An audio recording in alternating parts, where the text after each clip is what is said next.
Hello again, I am Jim Bob, and welcome back to F1 Manager 23 Hardcore Mode.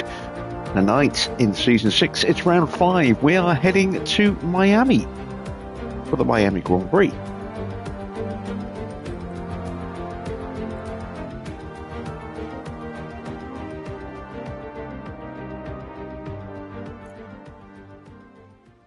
And hopefully things will go better for us tonight than they did last night, which was not good. Gotta stop letting my drivers fight each other, as it is costing us points and money at this point. Yeah, not good at all. As you can see, we've got a missing chassis, a ruined gearbox, and a damaged engine, and slightly damaged ERS on Ollie's car, left over from last night. We have got another chassis on the way, but I don't know if it'll be ready in time. Yes, it will. Just. Okay, so let's advance time to get that chassis ready and on the car.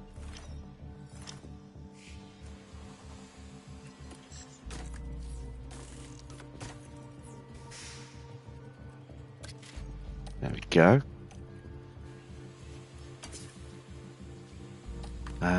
I do not have spare front wings. Why do I not have spare front wings? Was I not making any? Oh, I couldn't make any. Okay. Better hope I don't damage my front wings in this Grand Prix, or else I'm in trouble as well. Okay. I don't have any spares either, because this is still a first generation front wing. Oh, that could be bad. That could be very bad.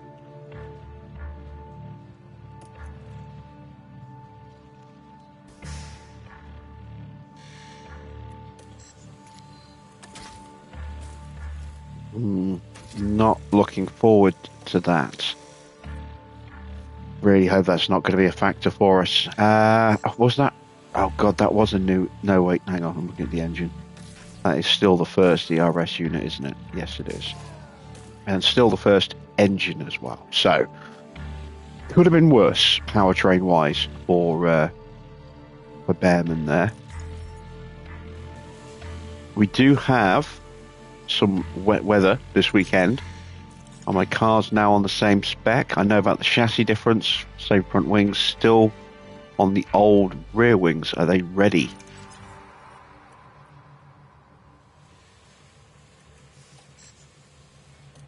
I am not sure if the rear wings are ready. One is. I'm going to put that on Ollie's car and not Isaac's, because Isaac has been destroying a lot of car parts recently. So we'll put him on the older spec. What other parts might be new? We haven't done the side pod or underfloor yet, I don't believe. No, we haven't. We do have more side pods on the way. As you can see, they are still 12 days away from being ready to go into manufacturing. 20 days for a new suspension. I do want to get a new part up and running in the design phase after this Grand Prix. I think we might be close to a new ATR period as well. Let's have a look. Yes, there you can see the ATR period ends after Miami. And we'll get a new one start on the Monday. So we will get a new part in design. Probably a front wing. Because that's not a great front wing that we have on the car at the moment. But that's assuming we have enough money. I really do want to try and upgrade our factory to a level 3. Just so we can get more than 3 parts into production at any one point. But it's not cheap. It's 11 mil. I also need to refurb the suspension simulator. But Again, don't have the money. So let's have a look at our cars going into tonight's Grand Prix. That is where Isaac sits right now, which is not good. However, we have got the upgraded chassis and rear wing on Ollie's car. And that is a definite step forward.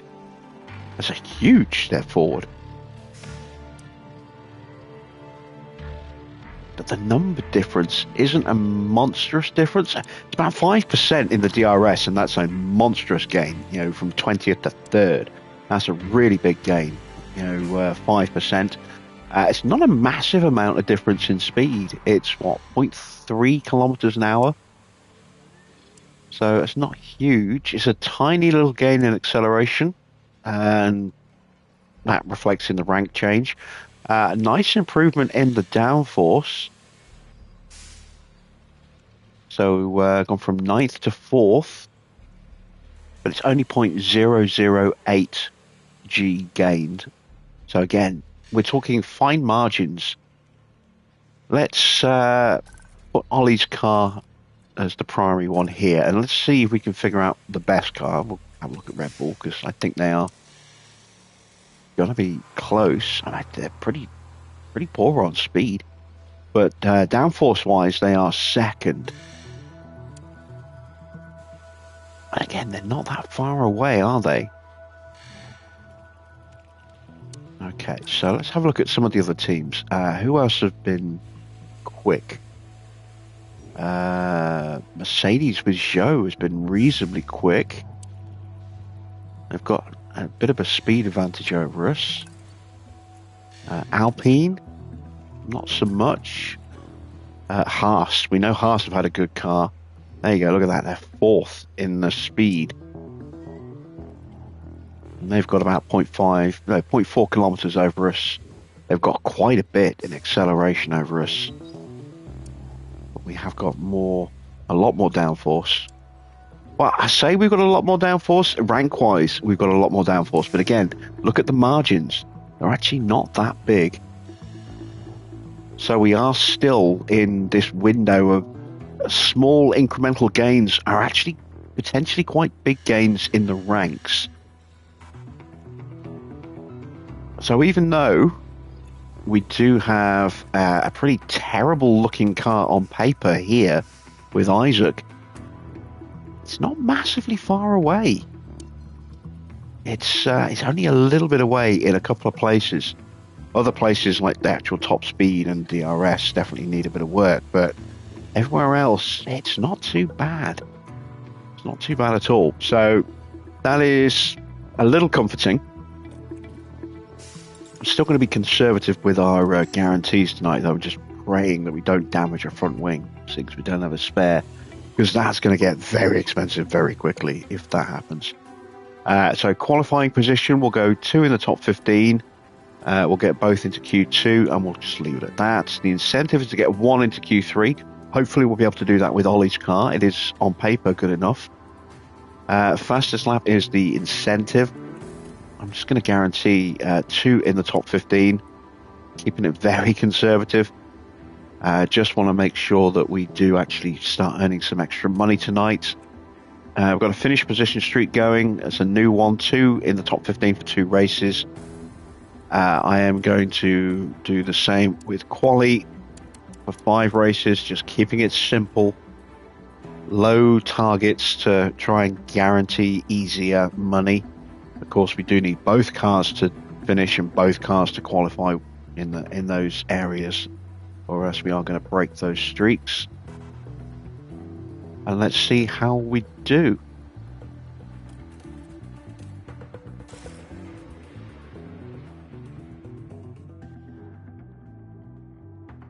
Once again, we touch down in Miami as F1 returns to the Magic City.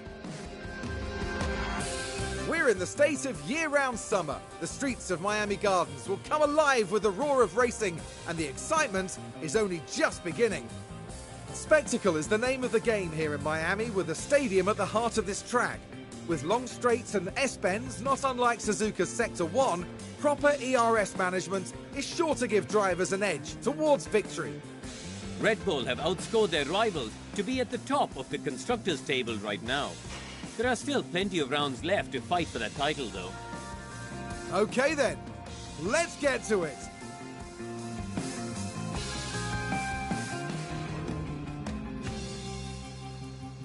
All right, good evening, Dino. Good evening, Victor. Good to see you guys. Right, let's get into practice. So, we've got dry running here on the Friday, but it will be potentially wet on the Saturday for practice and or quali, and then wet to a degree on the Sunday as well. So we want to make sure we get this car setup nailed pretty damn quick in this session, if we can. Going to go with some older parts, as we always do. Just try and save a bit of wear and tear on the car. Almost out of us onto the third gearbox. Might well be on the third gearbox for the race tonight. Let's see. Setup wise, let's go with an 17 laps. There we go. An 8, a 13.5, a 3.7, 3.3, and a 0.05. There we go. And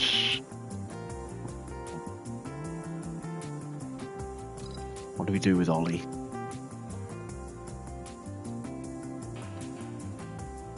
Let's go a 7.5, a 13, a 2.8, a 3.5, and a 0.45. 17 laps. Drop those settings. There we go. We are good to go.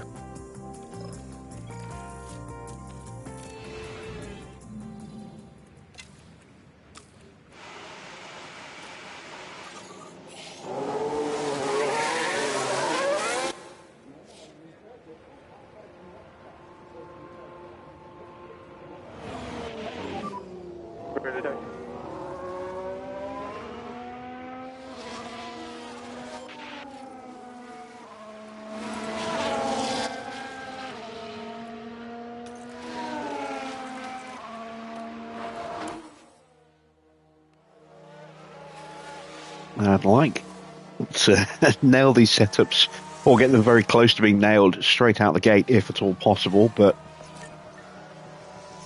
we won't really know until we get our first blocks of feedback back.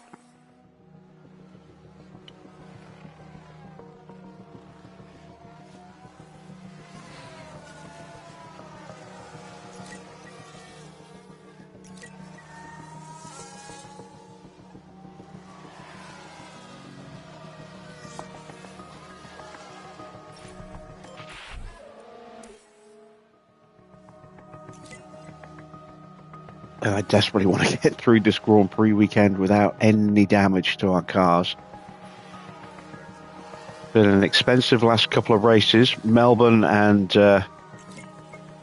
Baku have both had double DNFs.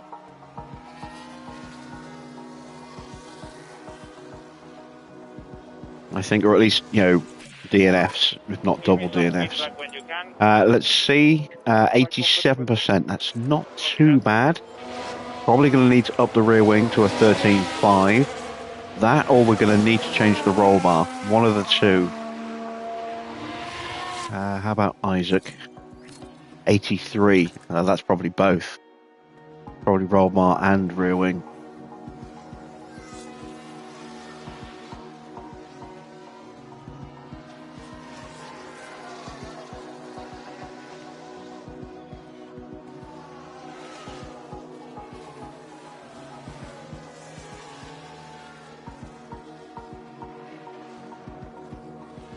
All right, they should come in on the next lap. They're in this lap, there we go. So, it is the roll bar. So, let's go with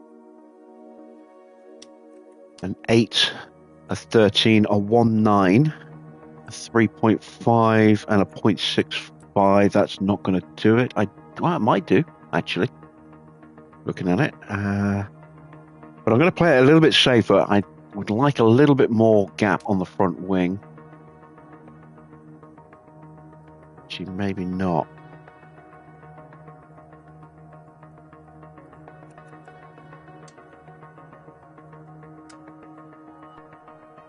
Yeah, let's go back to that. And we'll try that. All right, Isaac is up next. Let's take a little look-see. And it's just a rear wing. That's the biggest issue there. So both cars going to be running a 13. Means that might need to change as well. Let's go with a 2.8, but let's bring that to a 7.5. Push that to a 3.5. And bring this up to a 0.45. That's not going to be enough. So let's go up a bit more. 7.5, 13,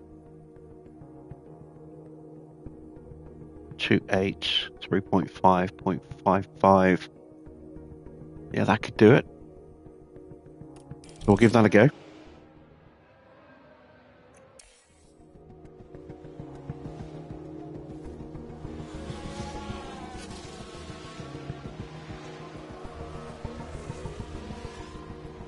Definitely want to get these cars dialed in before the rain hits, because that can always mess up your runs in terms of timing, hurt your track knowledge gain. Probably going to overrun the car in the next session as well, if we get the opportunity to. You know, if we get the setups, you know, dialed in very, very quickly, then we might run longer than we normally do in FP2, just to make sure we get that track time, unbroken track time in.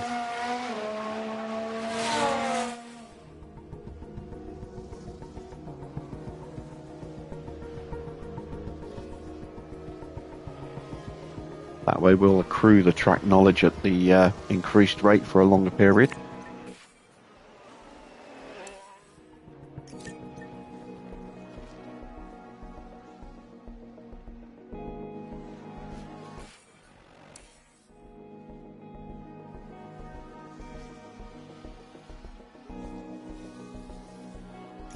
And the enigma that is Norris, who was so slow in Baku, is looking mighty quick again in practice tonight.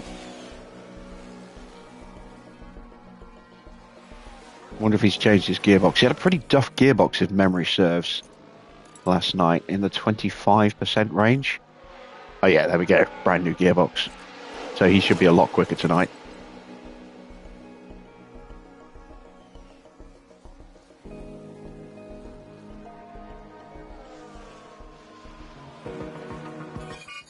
Oh, we've got a red flag. It's not my cars. Oh, there we go. It's a Williams. Which one is it? Right then, we can take a look now. Oh, I don't know. I don't know which one it was. I'm going to guess simply on lap count that it was Giovinazzi, but I might be wrong on that. Let's take a look at data view. So we can figure out from the restart which Williams it was. So,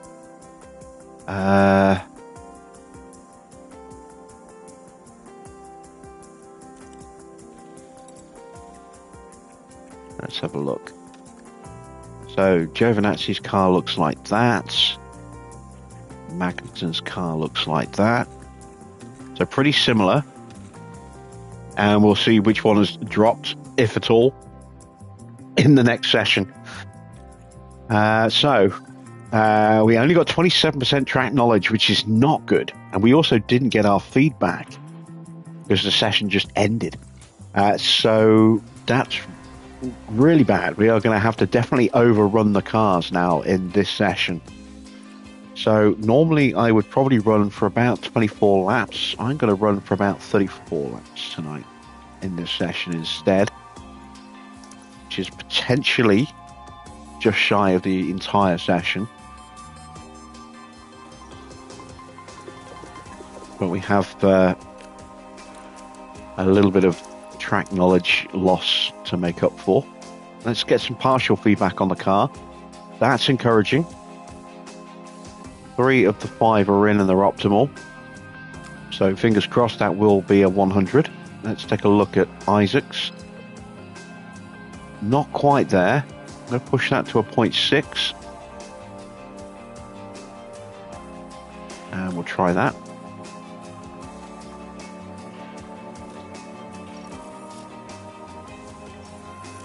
And let's send them out.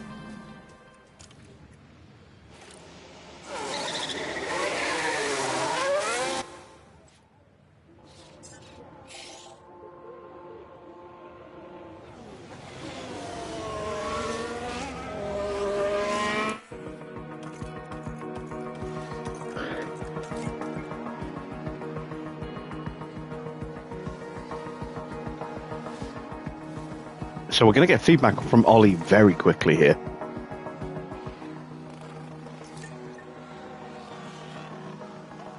But because we made that little change to Isaac, he's going to have to run a whole program again.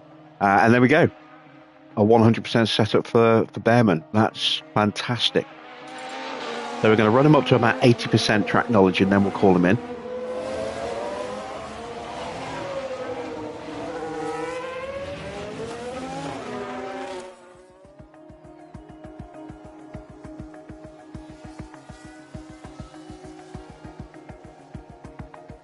If I can get his car part knowledge up to around 83, 84, yeah, that's kind of what I'm expecting. Anything higher than that's a bonus over the next 2 practice sessions. It's just him running those 2 new parts. So it will take a little while.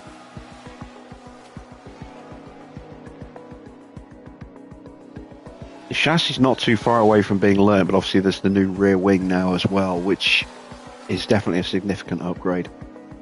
If we had them on both cars, then the rate of improvement or the rate of knowledge accrual on that would be doubled.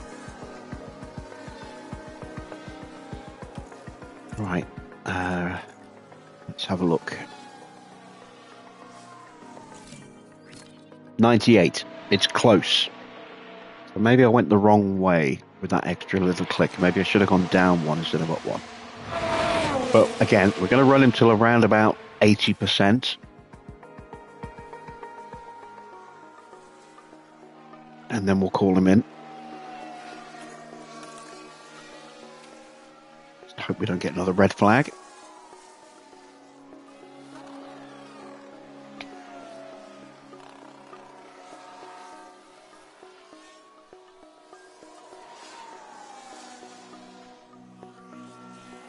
Definitely been a little bit more chaotic this season so far.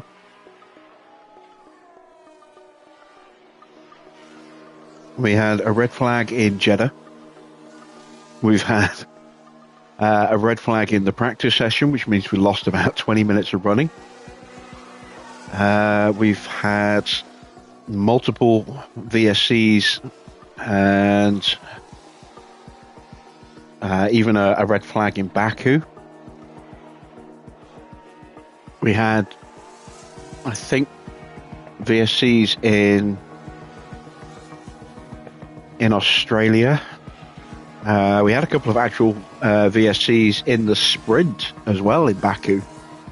So yeah, it's been busy, been very busy this season. We didn't have that many safety car periods last year.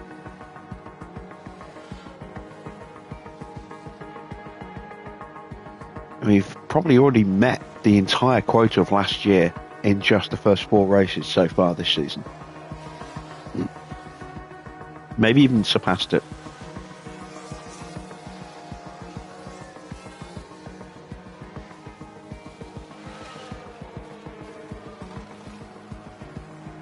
They're out of fuel, but they're also close to 80%. So just let them stay. Let them come in. And let's see.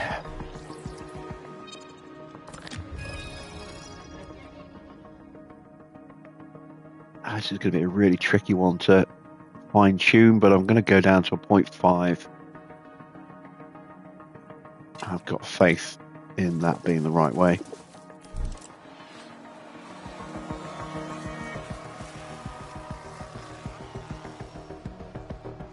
Once again, it's Piastri and Gasly, up at the top area of the standings. Where's Norris this time? Oh, he's down in 18th.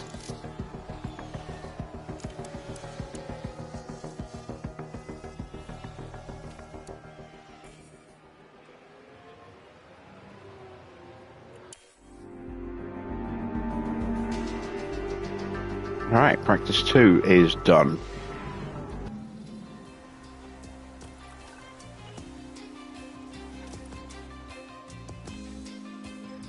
I'm not going to get anywhere near 83 or 84 car park knowledge, I think. Probably only going to get around 80, 81, maybe 82 if we're really lucky. We're going to be running soft tyres in this session and see what the weather does. We're going to run for 20 laps of fuel. That should be enough.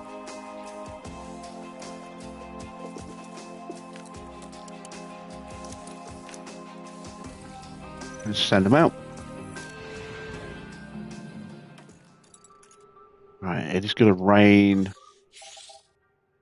in a bit. It's not going to be that bad, so we'll send the drivers out. I'm not sure whether I want to risk toughing it out. Not sure if I want to use up any inters just in practice, given that we've got quali and the race that's going to be wet as well. Might just try and tough it out on the softs. But we do run the risk of maybe sliding into a barrier. Don't have any spare front wings, so really want to avoid that.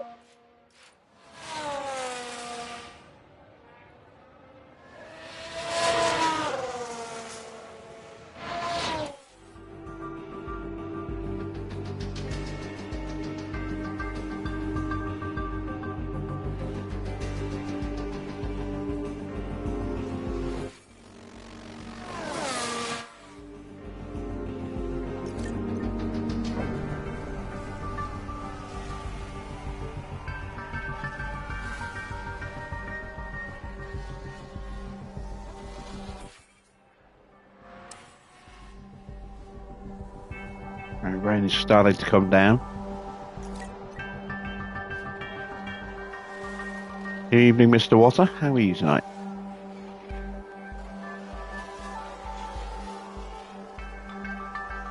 See, this now is right on the cusp of inters. 0.7, 0.8, like that. When it gets to just about 0.8, that's when you want to really think about putting on the inters. But still not quite there. Yeah, now it's into weather. Now you'll see teams start to come in and switch their tyres if they're going to stay out. Unless they're already on winters. No, they're staying out. Oh, there we go. Zhou's in. Sainz is in. Tsunoda's in. Giovinazzi's in. Yeah, so they're all coming in and ending their runs now. But there's more staying out than I thought that they would. It is just us right now that's planning to run through. We've got the feedback from Isaac, and there we go. It was a 0.5, not a 0.6. So that's done and dusted. We are almost good to bring the drivers in, actually. Get that prepped. We have hit 82% on the car park knowledge, which is about what I said would be our revised expectation. And there we go, drivers are coming in. So we are done with practice.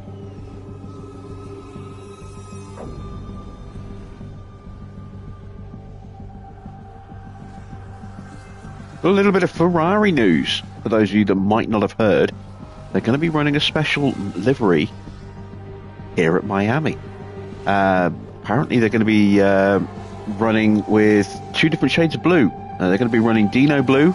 It's quite a dark shade of blue. And they're also going to be running, I forget the name of the shade of the other blue, but it's a very, very pale blue. It's the blue that's on the Argentinian flag.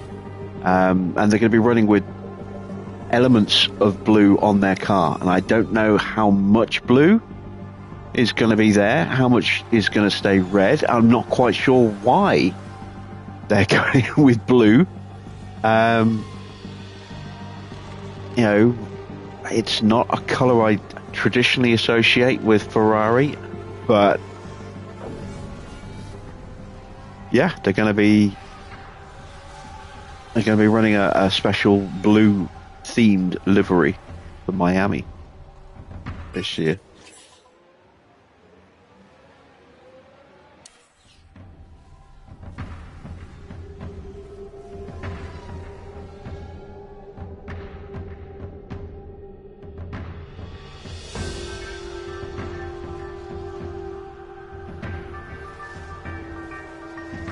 Or at least that's according to some Italian media that I saw this morning while I was waiting for my shopping to turn up.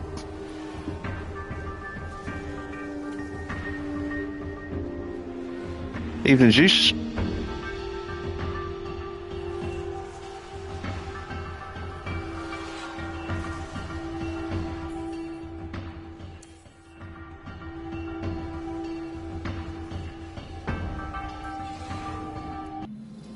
All right, Mick popping in a quick lap towards the end there. Disappointing race for him last night. Piastri down in 14th. Let's get ready for quali.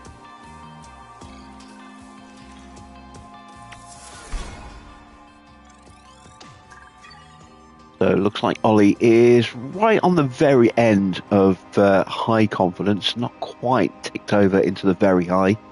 Isaac in the very high. But not bad. Not bad at all.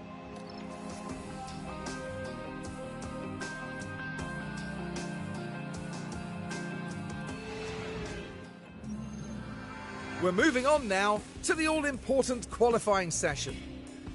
The Miami International Autodrome has some lovely long straights, but a driver still needs to have total trust in their car setup to get a fast qualifying lap. Turns 14 and 15 in particular are the ones that catch the drivers out in qualifying. Max Verstappen, how do you think he'll be feeling today? They set a great lap in practice, so you can only imagine how good they're feeling going into qualifying. But the big Just question adjusting is, the microphone level. No need to panic. I didn't realise it would actually end the stream, or blue screen the stream like that. Otherwise, I would have given you fair warning.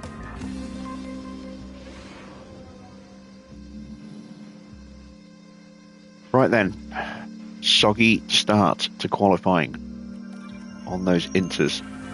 Let's put in the better parts.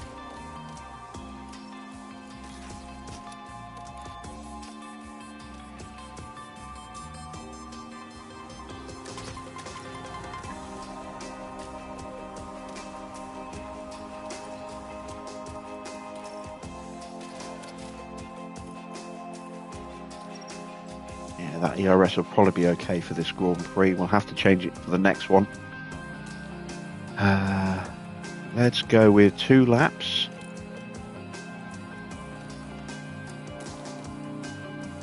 And see how well we can do. Should be a big difference in pace this time between our 2 cars.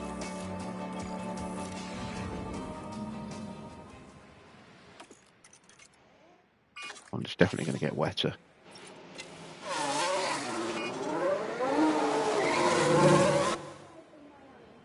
But it will go dry before the end of the session, so we are going to have to run slicks.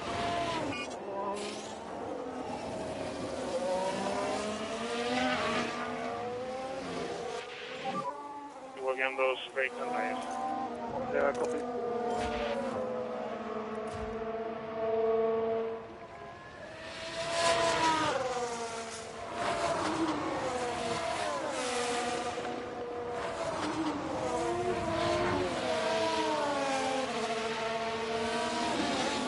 and the whole grid is coming out right away before the track gets a bit drier.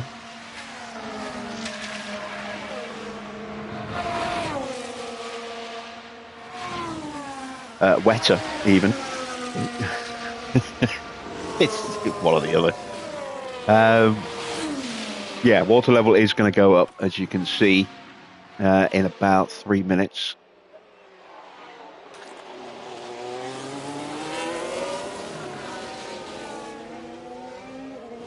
Oh, I know Ferrari have run blue in the past, very occasionally, and they have done cars in blue. Obviously, the fact that they have a shade of blue called Dino Blue after Dino Ferrari is kind of indicative of that, but it's not a colour that you naturally associate with them.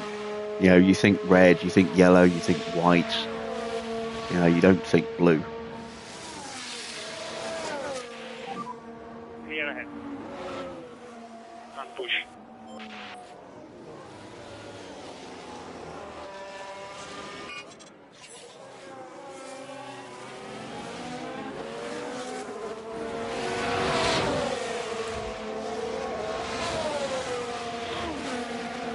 Right, is that Mick behind? I think it is Mick.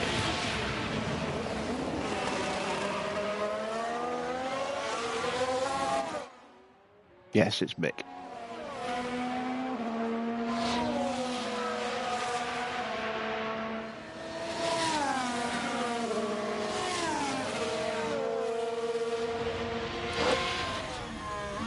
From the front wing cam.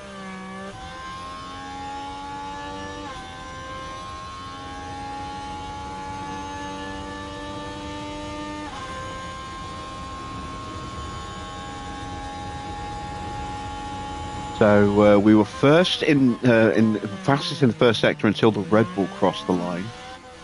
So we are quicker than Schumacher, who might be getting held up slightly behind Isaac. We were also quicker than Sonoda and Magnussen, but Leclerc went fastest in the first sector.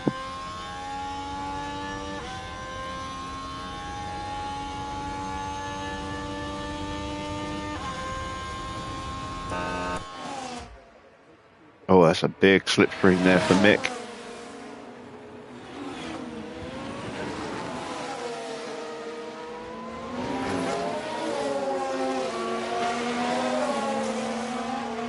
Ollie crosses the beam. Mick is definitely quicker. No surprise there. Magnussen is much quicker. That is a surprise. Be that slow. See, we did 132.2. Oh, wow. We're 9/10 of a second slower than Leclerc. Magnussen's time's quick. Very quick. It's quicker than Oscar. Quicker than Max. I don't think he was running a slipstream, was he?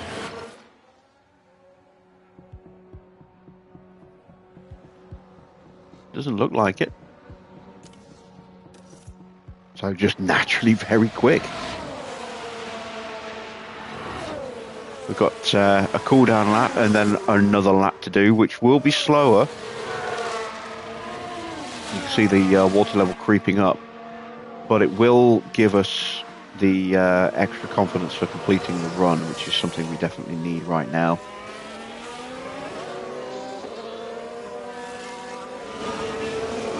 Oh, Hajar is last at the moment. I'm not sure Hajar will make it through.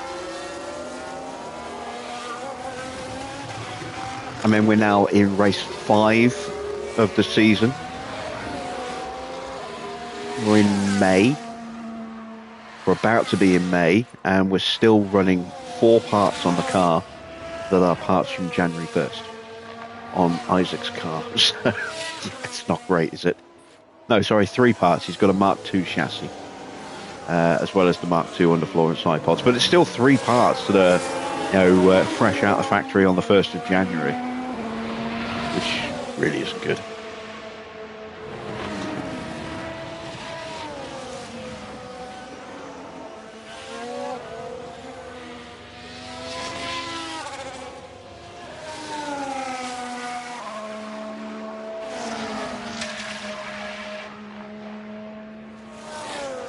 Maybe we might improve a little bit here or there in a sector with the higher confidence, but I'm not expecting it. There's a fair bit more water on the track than when we started.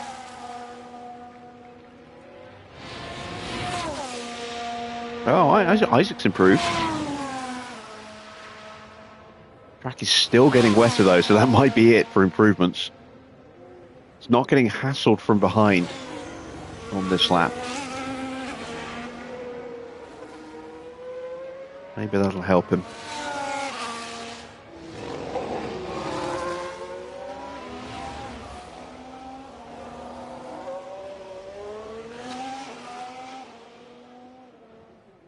I think we're probably going to have to do 2 laps on the slicks.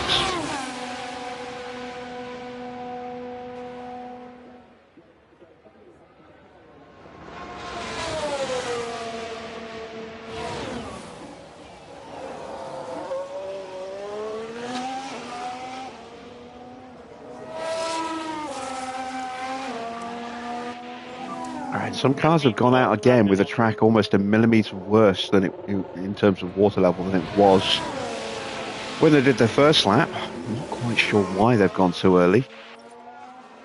Maybe they're trying to catch that downslide.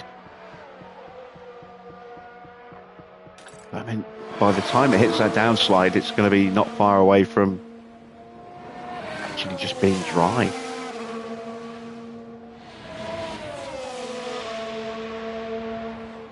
Sometimes in conditions like this, the AI just does make strange decisions. I mean, look at them. They're all coming back out again for another run on the inters. And the track's going to be too wet to start and then too dry at the end. Yeah, we're just going to go back in, bolt on some softs, go out on the softs, and we'll be much quicker than everybody else. Until they go out on the softs and do a run.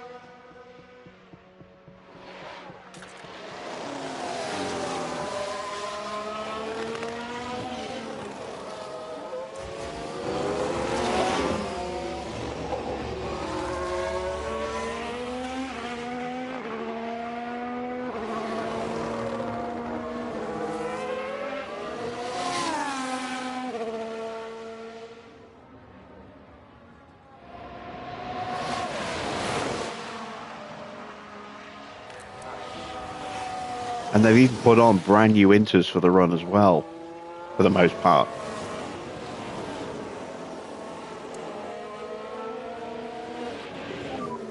Okay, we're coming now to the pit. Ocon's got it right.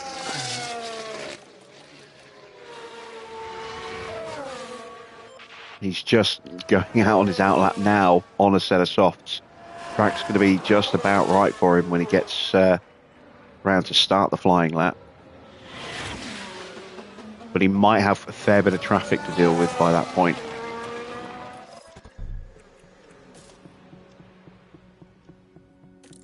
Let's just do 1 lap.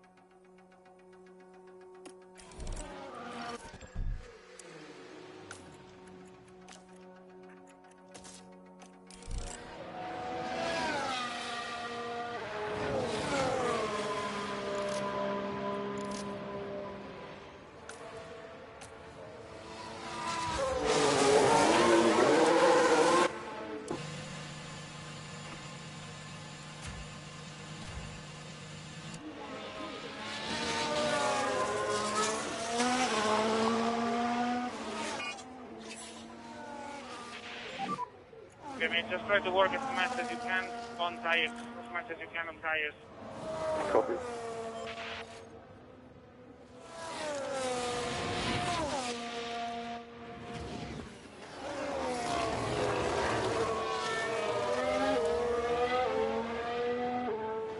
So we've got a couple of others out on the soft as well. We've got Joe and Gasly, and then obviously us.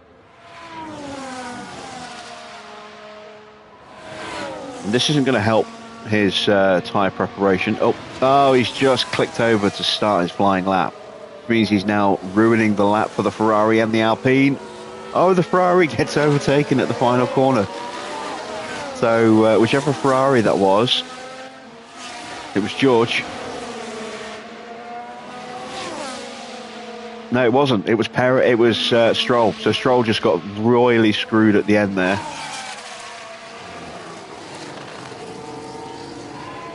And Ocon is off and flying.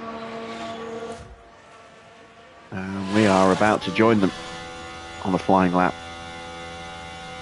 But now we will potentially have a fair bit of traffic to deal with.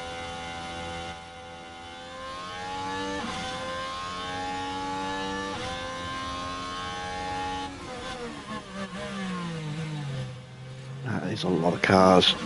A little concerned that I went maybe just a fraction too soon. Should have maybe waited another 20 seconds.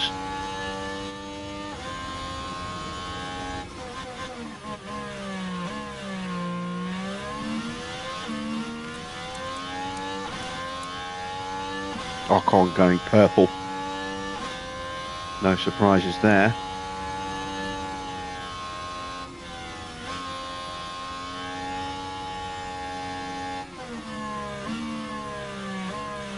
This could be a disastrous final sector for us. Now Gasly's gone quicker in the middle. Zhou just went purple in the first now. Hajar has gone purple with slipstream. Ocon goes top. Gasly might beat him. Gasly should beat him.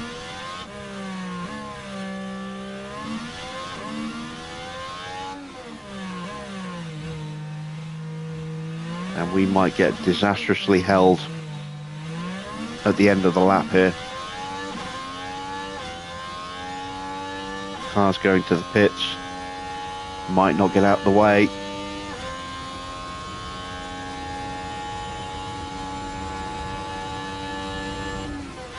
Behrman definitely got held up there by the McLaren. Oh, God. That was bad. It's going to work out fine for Hajar. Didn't go purple in the final sector, but still got the quickest lap. Now you see Behrman losing out quite badly in the final sector.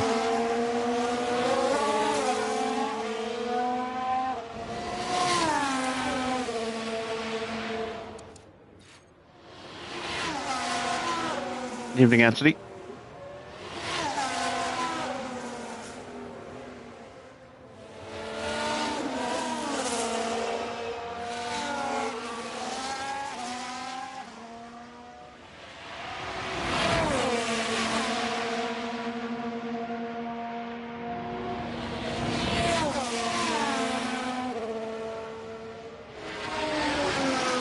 We're going to have enough time to get back to the pits, refuel and go again.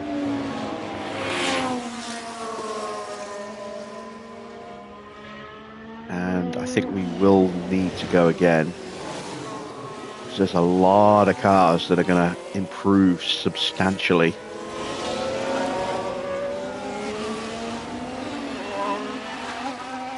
Hopefully we've done enough to get Hajar through.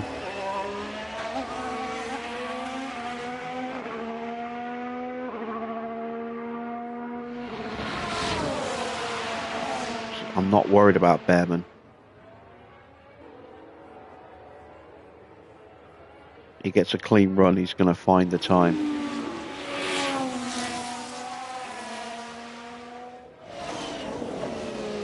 Evening, Baron. We're driving to the box.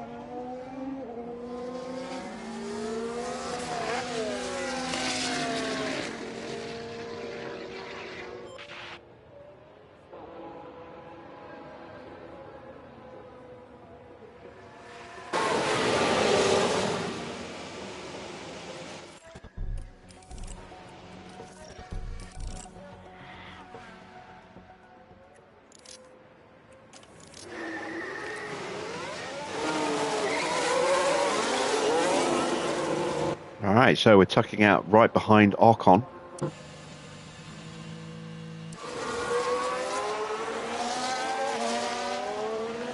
Although we are going to have some traffic coming through, which is probably going to break us up at some point.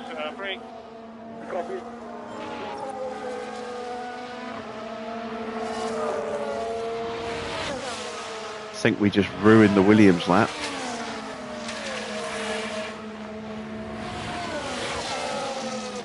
Oh yeah, we've definitely ruined the Williams' lap now.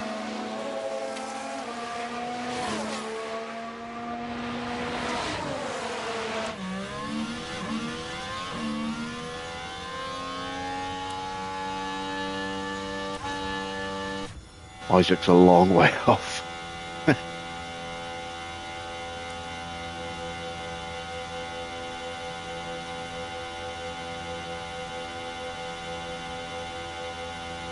Yeah, it's not great for your tyre temperature preparation when you're having to constantly pull over, especially in the final sector. And the more cars that get past us, the more cars we're going to have to get back past when we're on our flying laps. There's the Ferrari and the Red Bull. Oh, ruined the lap for the Red Bull. Sorry, Charles. No! Now we're in front. Damn it. So now we're going to give the slipstream.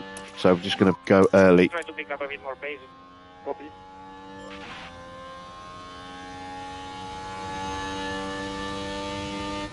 There we go. Managed to break away a little bit. I don't know if it's enough.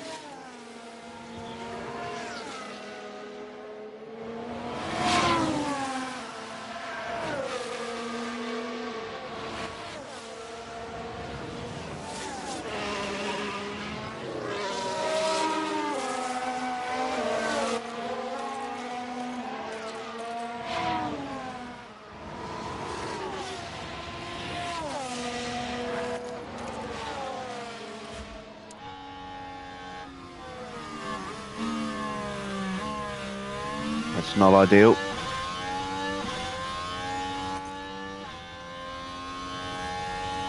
No improvement.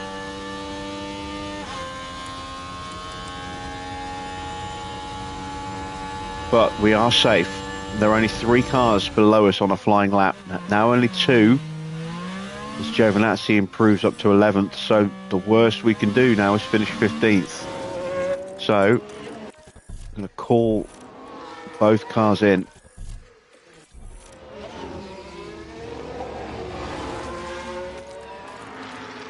And save the tyres. No point completing the lap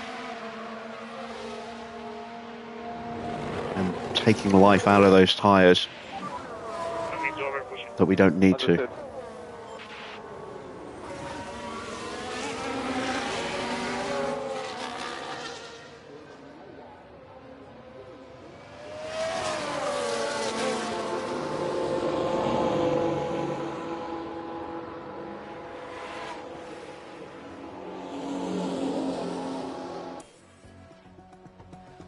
And there you go, 15th place. Stroll is out. Along with Charles Leclerc. Oh man, we really did screw him over.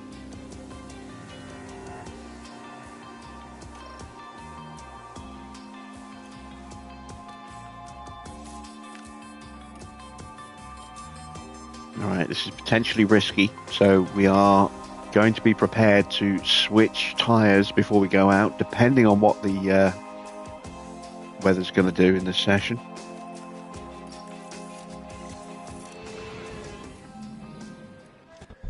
So let's have a look. It is going to rain.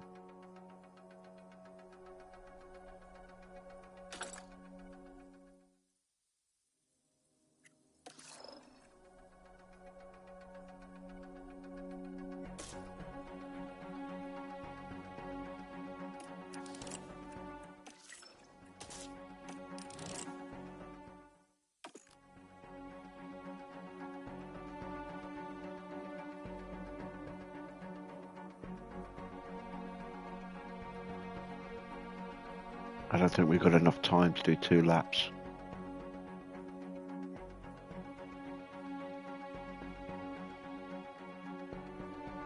We'd need about 7 minutes. And we don't have 7 minutes.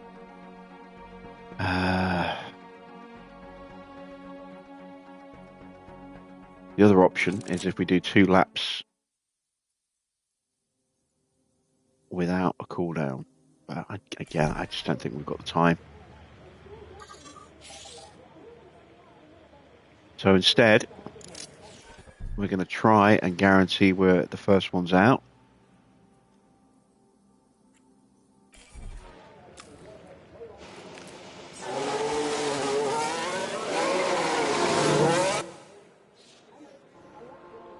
Just made it. But now we do run the risk of potentially giving a slipstream to everybody. I could be a bit cheeky here. Well, I say cheeky, I could be a bit clever here. I'm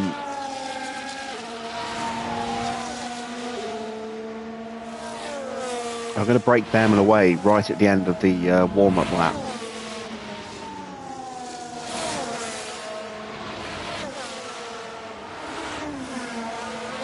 Actually, no, if I do that, I was thinking maybe I could use Hajar to slow down all the cars behind, but he's not really going to affect that many cars.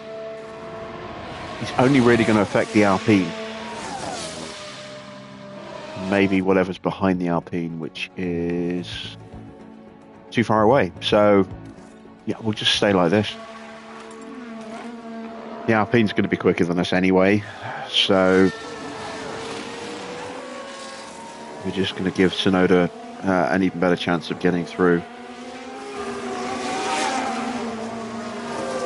But at least this way I do stand a chance of getting both cars, if not through, then certainly in a decent position.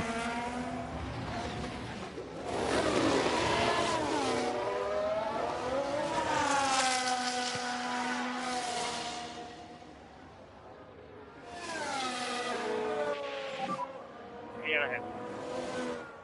Let's get going.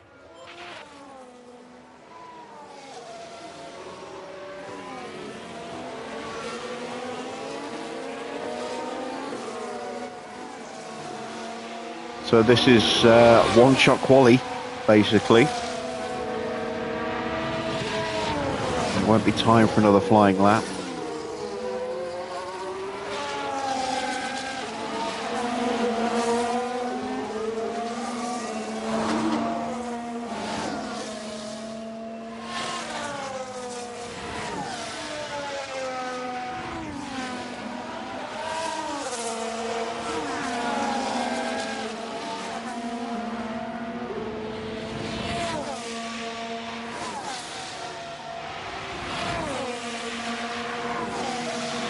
And Behrman is quicker than Tsunoda.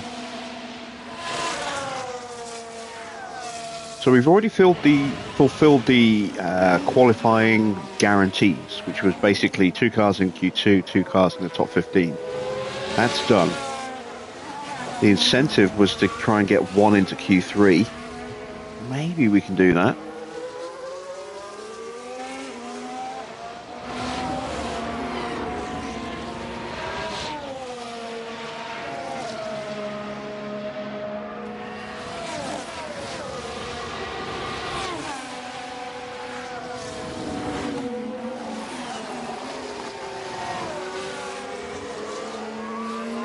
What kind of time can we set? 1:27.8. We're P1 at the moment. Yeah, Yuki is quicker than us. He got a very nice little slipstream off the back of Hajar at the end there. Piastri has gone through with a 1:27.3, so we're 4/10 off. We are quicker than Norris. We're quicker than Max. Oh God, could Max get knocked out here? Russell's going to get eliminated, I think. Norris on the cusp. Schumacher has not made it through. Norris is out. Now Zhou's out. Max is 1 away.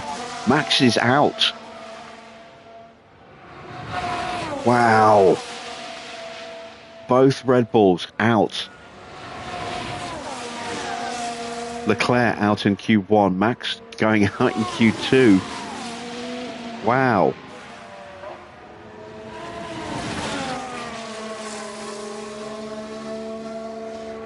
That's huge. Track is about to start getting wet and staying wet for the rest of the session. we made it. We got both cars into Q3. I thought Behrman might have the pace with that new rear wing. We managed to keep Hajar close enough to get enough of a slipstream to just about match his pace. If he'd been a little bit closer, he could have gone even quicker. And it was enough. They see, look, track is getting wet. We're going to see other cars coming out, but yeah, we'll see. Okay, we're coming now. How's the former team getting on? Well, Oscar finally ignited his title defense last night in Baku at our expense. You know, we kind of opened the door for him, really, by eliminating both our cars. But yeah, Piastri got a win last night, and with a point from the sprint as well. That was 26 points earned. That was his first points of the season last night. So that's jumped him up a bit. Mick has not had a decent start to the standings, but hasn't really done much in the last couple of races. And he's going out in Q2 here. I think Alfa Tauri 4th in the standings. Have a look. Yeah, they're 4th in the standings. They're only on 41 points.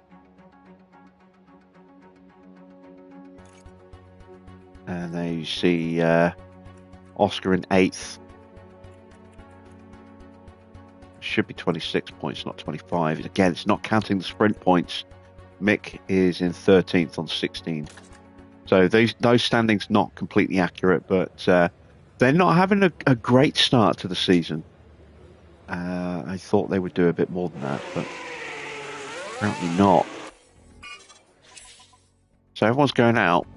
I can't see anyone improving, especially now the track is as wet as it is.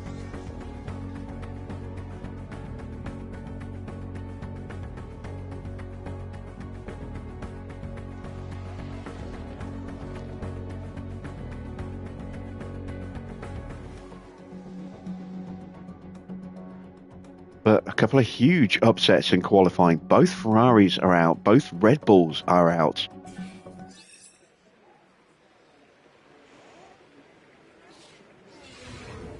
Well, maybe not a huge shock for both Ferraris to be out, but it's definitely not ideal. I thought at least one of them would be in the top 10, but both Red Bulls out is a huge shock.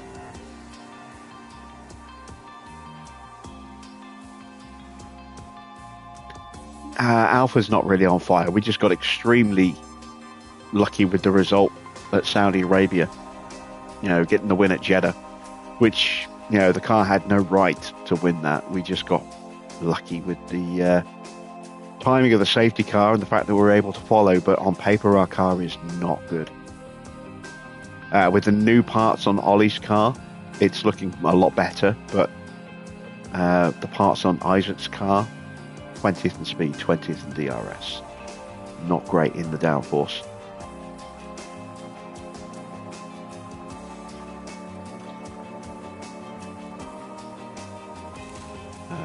Let's slap on the used Inters. I'm going to put in 2 laps of fuel just in case, but we're going to wait and see what the weather does. I'm going to take the flying lap off as well. Sorry, the cool down lap off. So it might potentially run out of battery at the end of the second lap, but we'll see.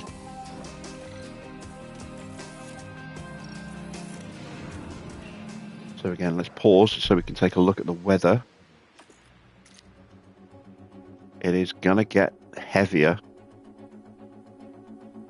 as we're on to our second lap. And then there'll be a lap on dries at the end. Everyone's going to be piling out. Timing could be everything for that final run. There will only be time for 1 flying lap. Unless we are a little cheeky. I might be a little cheeky.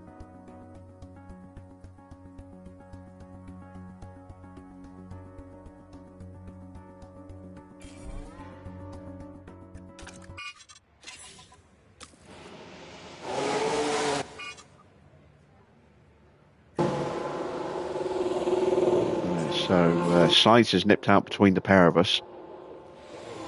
That'll be good for Isaac.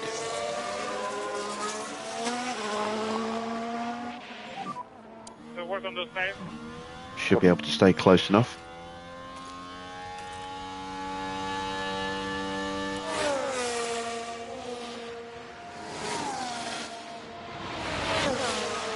No such thing as luck with me on this game. No, that's not a fair assessment. I do benefit from luck and also suffer from bad luck as well.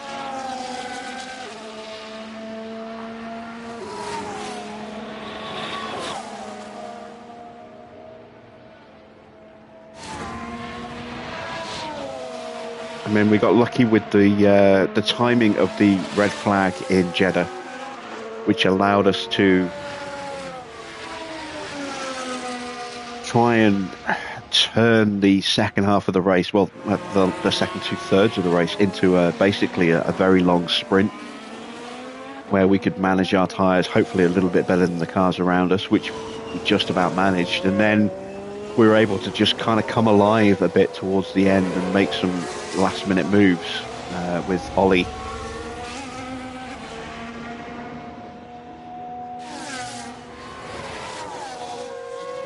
I mean, you've got to be able to capitalise on those situations when they pop up, but you've got to have the, you've got to try and position yourself to cope with things like that when they happen, but you also need the luck for those things to happen in your favour. They can easily work against you.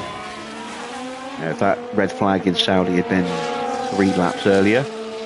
4 laps earlier, I don't think I'd have been able to stretch the softs as well as I had been able to, because I was running them really, really slow at one point, just try and squeeze as much extra life out of them as possible.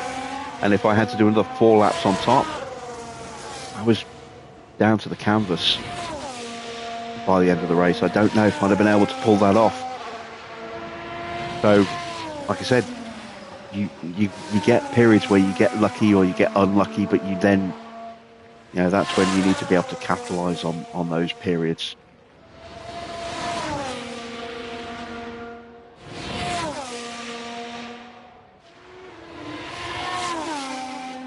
Wow, Hajar has just not kept up at all. This is going to be a mighty lap for Sights. Behrman's just gone. And Sights has gone with him. And Isaac's been left in the dirt. It's all the way back there, look.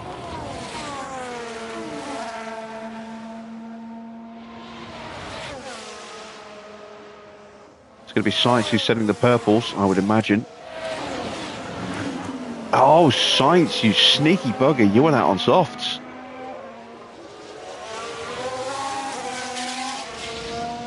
No wonder he was able to just pull away so quickly. But, I mean, having said that, Ollie still put in a very quick lap.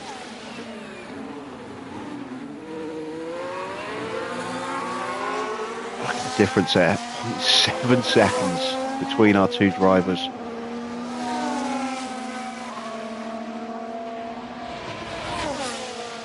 And now we're going for another flying lap. This is where we're going to run out of battery, I think.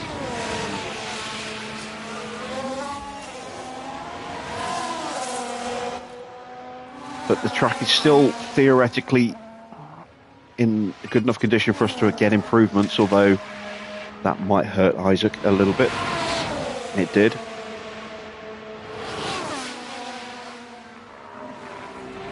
Isaac is going to have a 3-place penalty for the collision that took both of my cars out in Baku. So need to get him as high as we can to counteract that. He is still improving in the middle. This is where things are going to be a bit trickier though. Track's getting wetter, battery is almost completely depleted now, if not fully depleted by this point. So might not be a good final sector for either car here.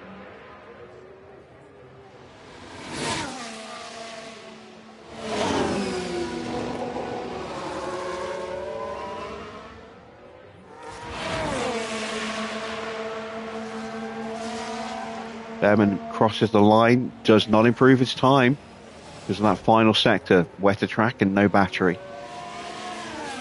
Isaac doesn't improve, but does get the confidence for completing the flying run. And now it's back to the pits for a set of softs.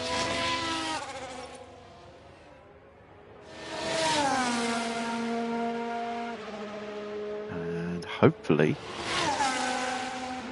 a decent position. They are definitely going to be giving Hajar a slipstream on the back of Behrman.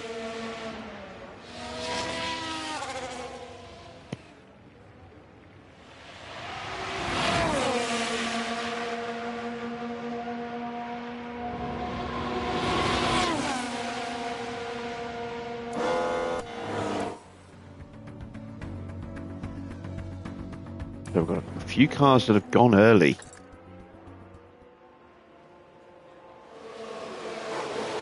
Very early.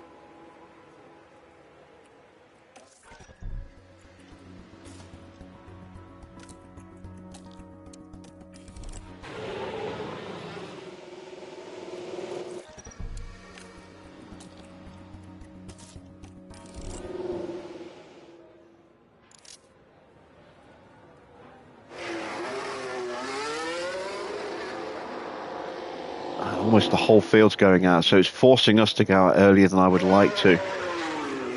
That is the whole field now, apart from us.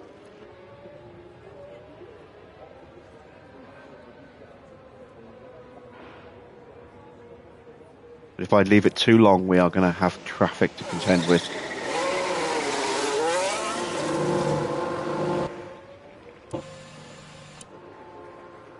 Evening Cloud. Red Bull downfall confirmed. No. We held up Leclerc quite badly at the end of Q1, is why he got eliminated. Max just didn't get a good run on his first run in Q2, and there wasn't time for anyone to improve on the second run because rain came down in that one as well. So expect them to move up through the field during the Grand Prix.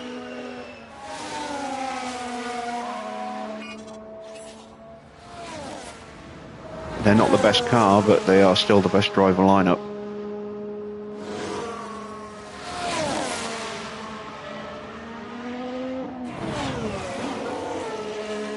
Porsche was still in the garage. He's on his way out now. I didn't even realise Porsche was still in the garage.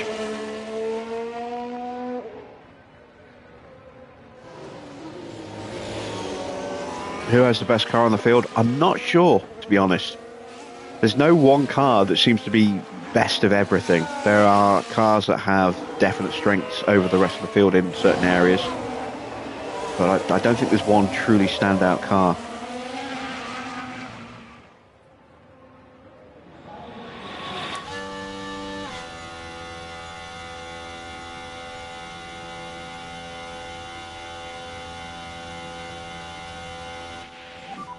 And we're at that weird point in the season where upgrades are dripping in at different points as well.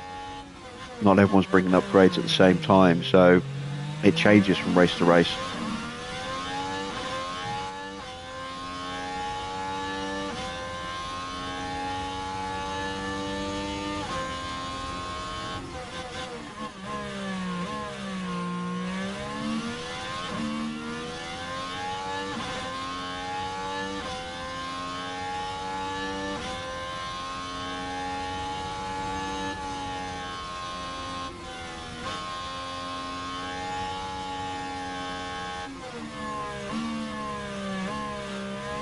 And the margins are still pretty small. The field is still reasonably well compacted as well.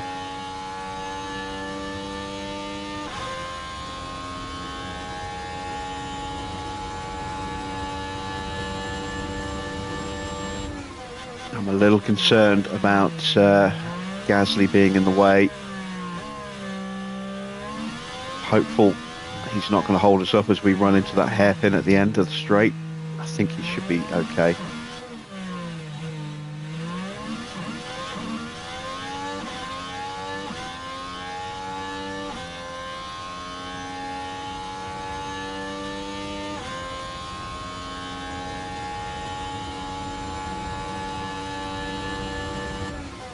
Oh, actually, Gaz was still on the flyer, wasn't he? Of course he was. So, where can we stick our cars? Fourth and pole. It's all down to Porsche.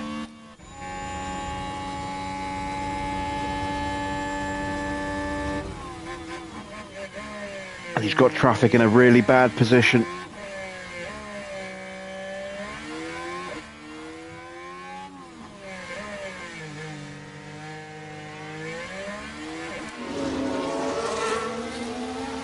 Yeah, that's compromised. That's very compromised. I think we've done it. I think we've got pole. That slipstream was mighty at the end of the lap there. We're not going to start on pole. We do have that 3-place penalty. So it'll be 4th and 5th. Unless Porsche can somehow jump in front of Ollie. And he can't. He lost so much time there in the middle sector.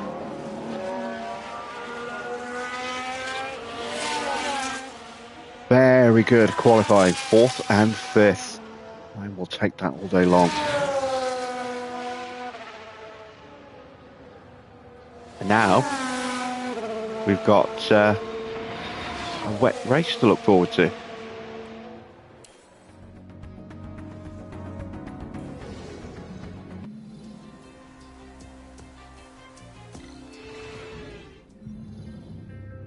It's race day, and final preparations are underway.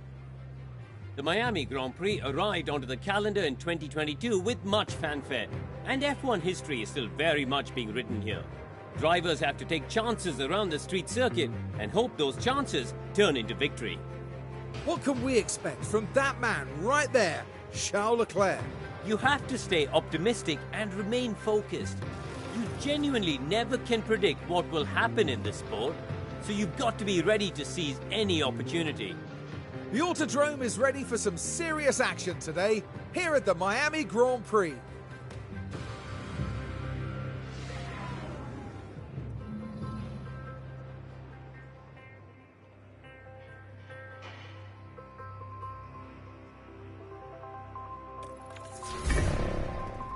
Boo.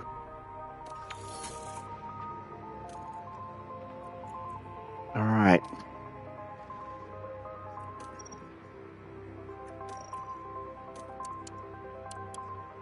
I'm a little wary of going for a 2-stop just because our pit crew's so bad. But I think we're going to need to push the tyres at various different stages, so it makes sense. Oh, wait, hang on a minute. Wet race.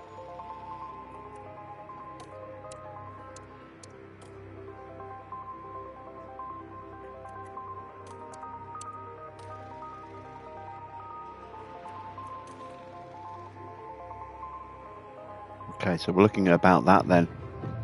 So about lap 17 to lap 45 on inters.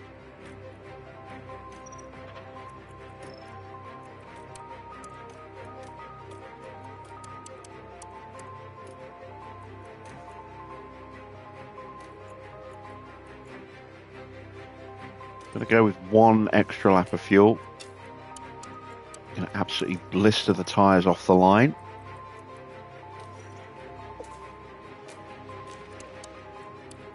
Just hope that we can stay competitive in the wet. It's going to fluctuate a lot by the look of it, so that could be rough. I'm not quite sure how good our drivers are with adaptable conditions.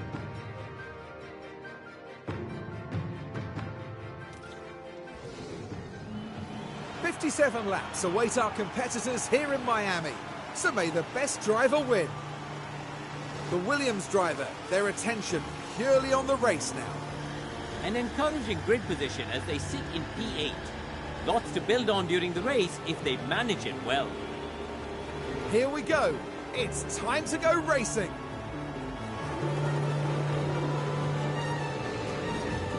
And this is it, the Miami Grand Prix. And it's lights out, and away we go. All right, I need Behrman to get in front of Isaac. And she's done.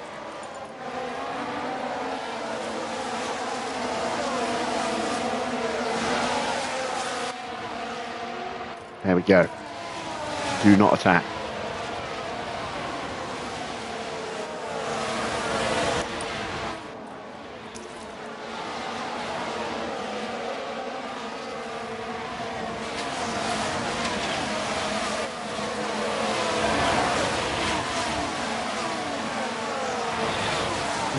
Yuki's looking dangerous. He's making me nervous. We know what he's like.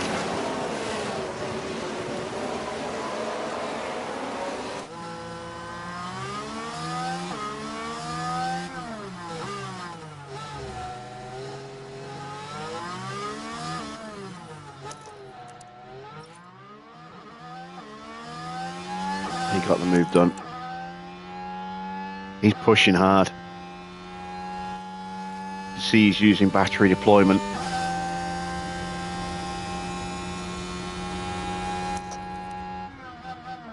There's the lunge.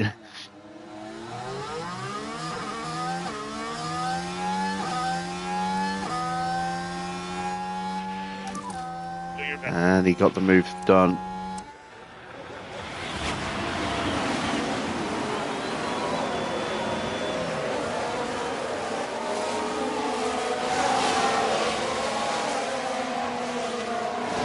Want to try and hang on for this lap without the battery as well if possible. I think Oscar might well get through here. We'll give Isaac battery out of this corner.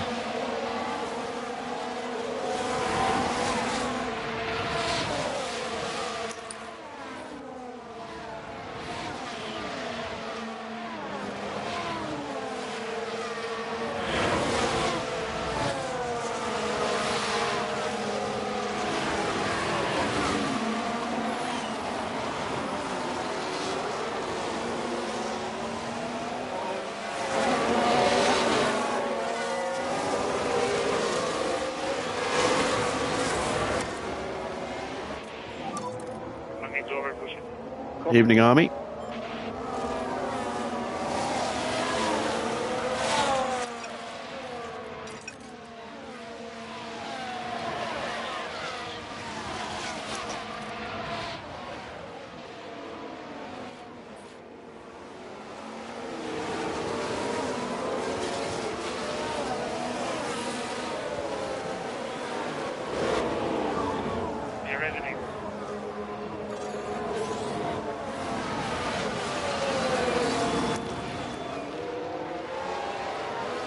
Okay, now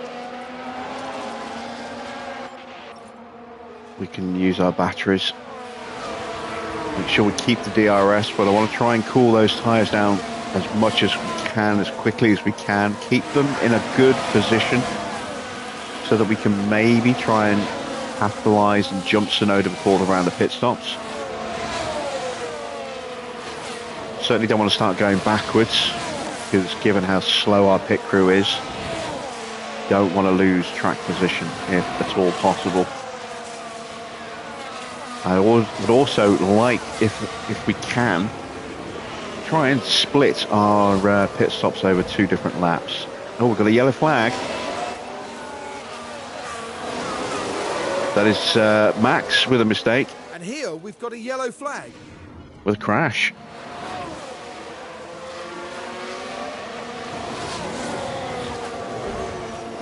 Oh, Porsche just dropped it and it just spun out Max. That's definite damage to Verstappen. And not much that the team can do about that one.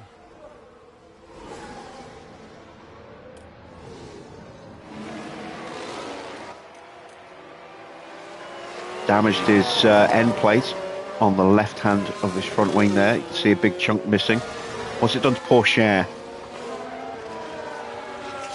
Oh, he's destroyed his front wing. Yeah, Porsche is heading for the pits very slowly.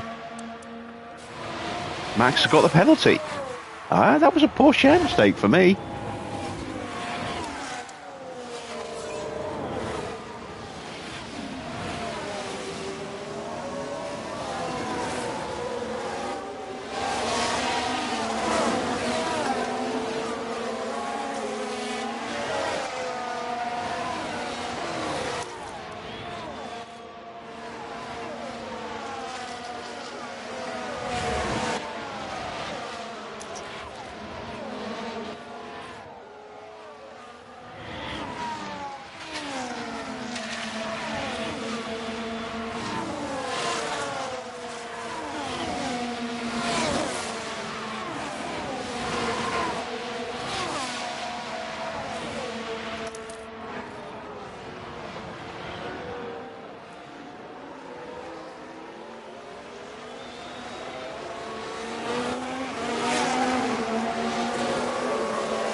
Sometimes the penalties in this game just make no sense at all.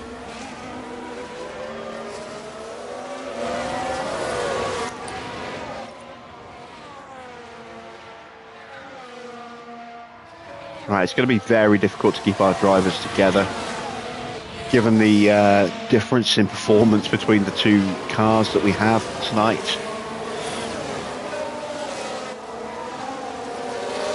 Hopefully I can keep Ollie close to sights, and maybe I can keep Isaac close to the back of Oscar.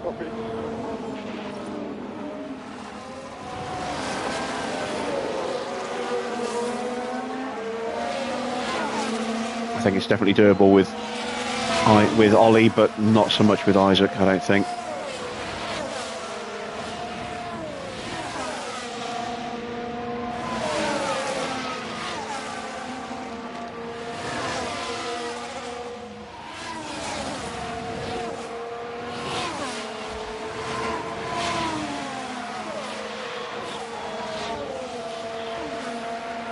They've both kept DRS for now.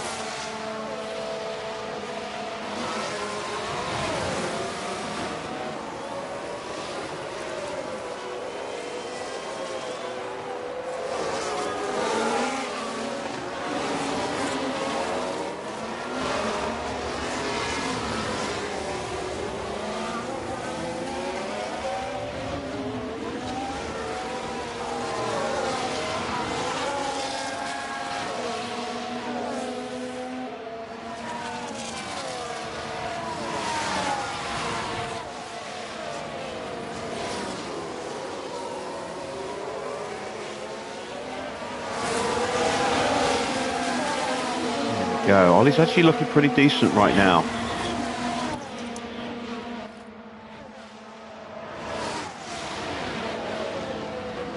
Ajari's going to get dropped. Still running that Spec 1 rear wing. Definitely going to hurt him on this track.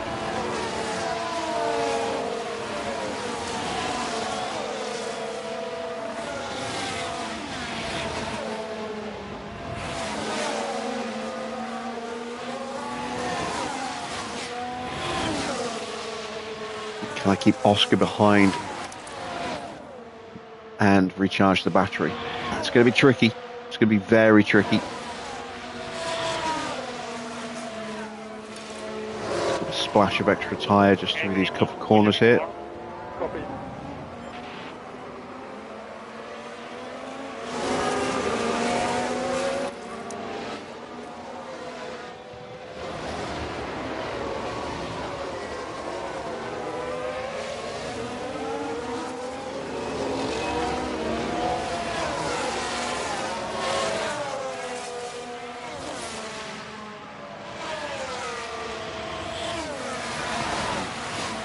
Oscar's getting a slipstream from the back of Sainz. He can't quite slip it up the inside.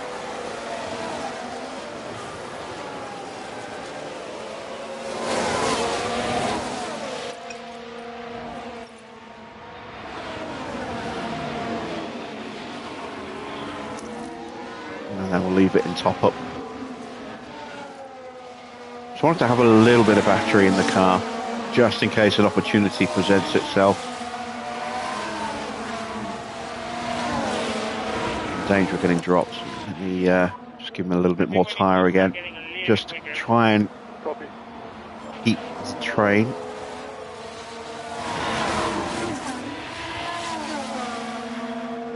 It's going to be tight. Not sure if I made it. I did just. Having to drive defensively at the moment. There we go, we can turn the tyre back down again now. Just turn it all the way down.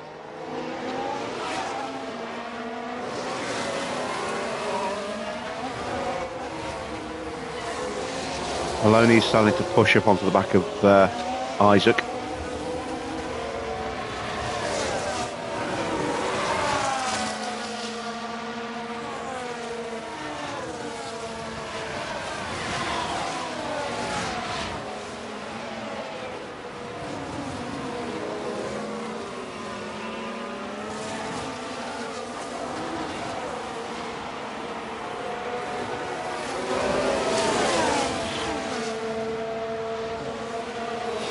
Arsenal beating Chelsea 5-0.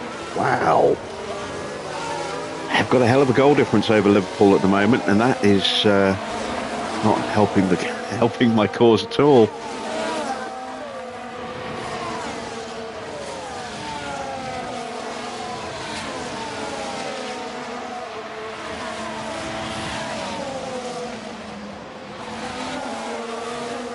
When's the Merseyside derby? Is it tomorrow? Or is it the weekend? Like I can't remember when we're playing next. I know we're playing Everton next. I can't remember when.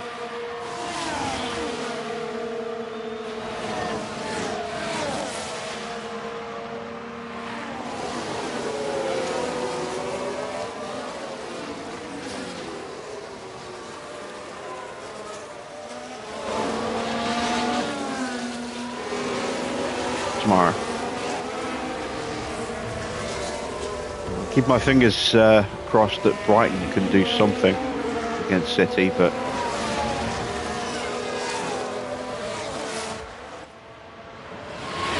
not holding my breath. Right, rain's going to start to fall in about 4 minutes, but it's going to be gradual before it gets to damp.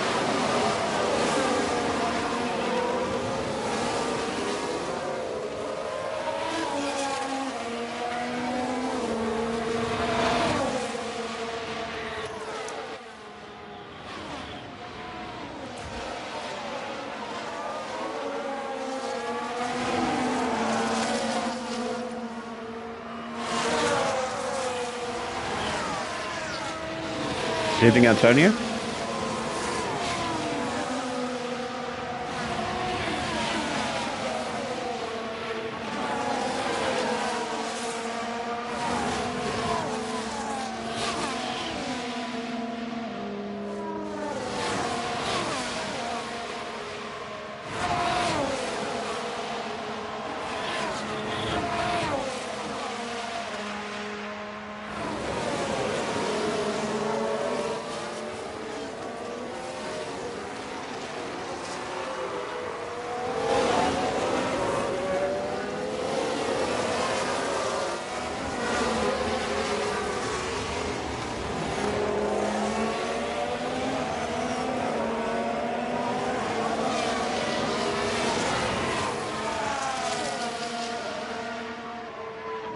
Still don't quite have enough battery in the car to try and punch through. Let's try and save a little bit on the exit here.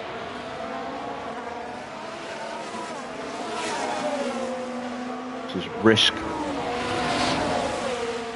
It does open us up for a dive bomb into turn one. I'm trying to go faster. Yeah, copy that. Ajar doing quite nicely at the moment, topping his battery up.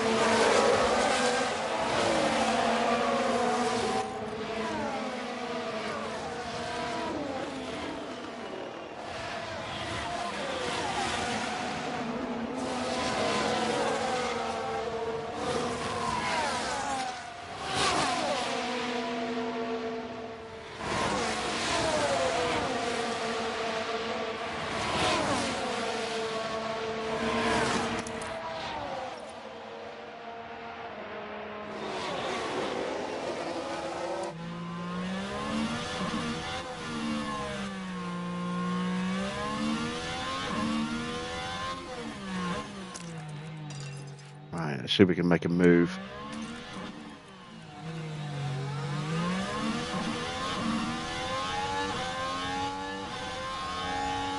Oh, damn it, come on.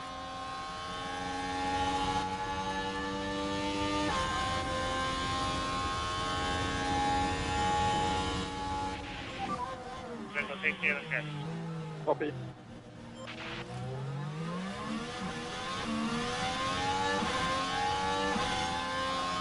There we go.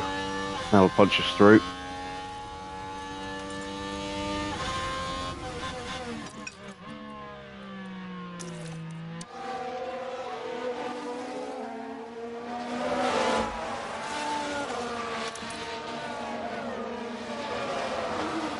Yes, I am a Liverpool fan, Juice. I saw a rumour article today, this morning. Didn't read it though, just saw the headline.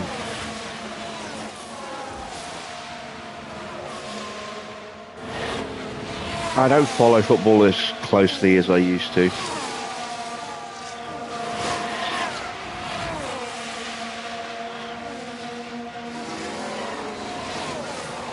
Oh, that was a bit of a cheeky lunge from Sainz there. And that's going to drop us out of range. Going to have to really step on the gas here.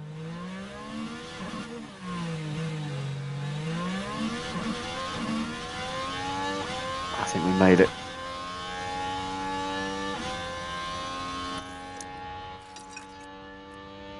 Yes, we did. Good. Sainz got dropped. Excellent.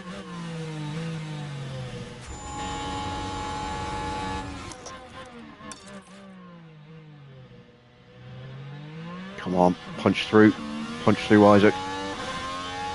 There you go.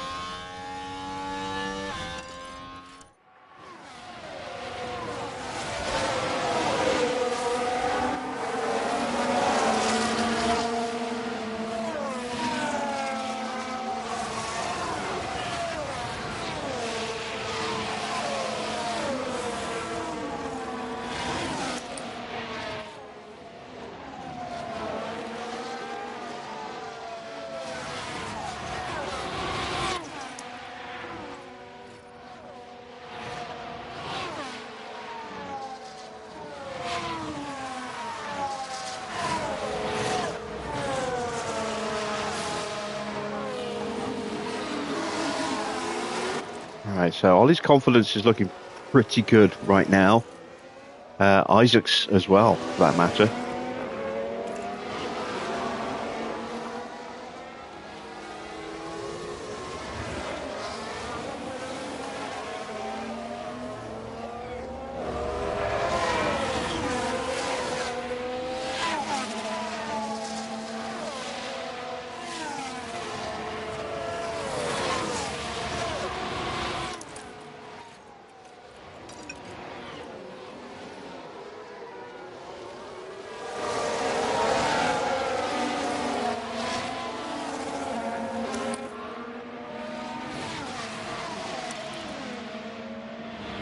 Getting close to the pit stop, and we did just suddenly drop out of range.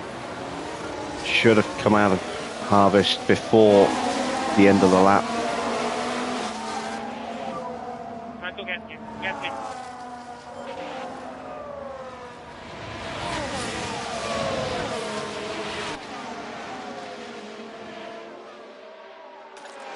Got maybe 4 more laps to go until we need to box.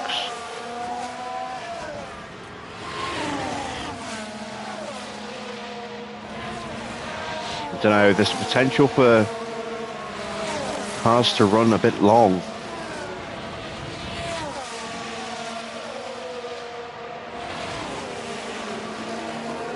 Come on, let's get our con.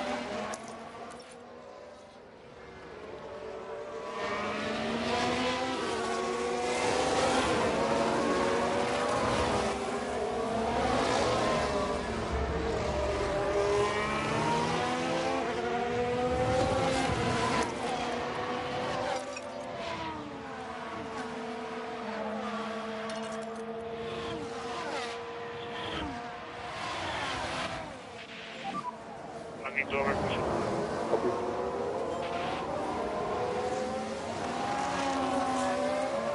Who's going to be the first to blink in these conditions?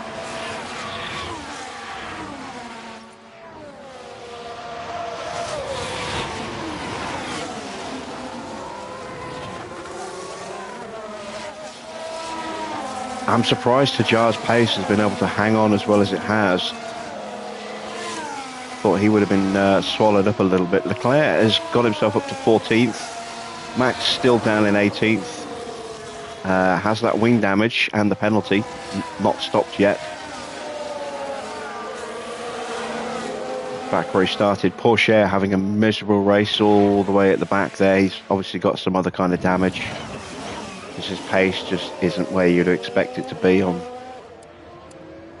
on softs. He has been pushing them hard.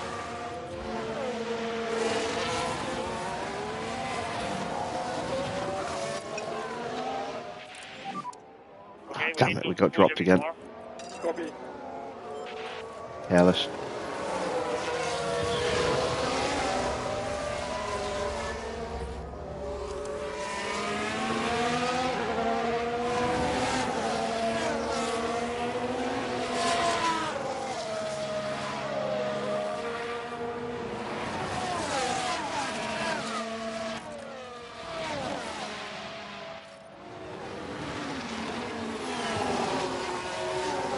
Oh, first pit stop, Yuki Tsunoda.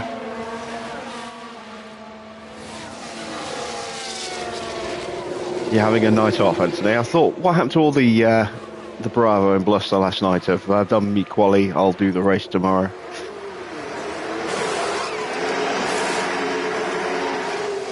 That's an okay stop for Tsunoda. Schumacher's in. And Max is in. And we got a yellow flag. That's a Ferrari off at turn 1.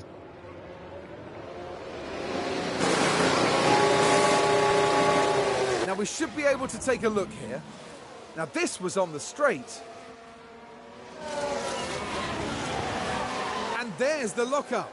By that point, it was just too late. Big lockup there.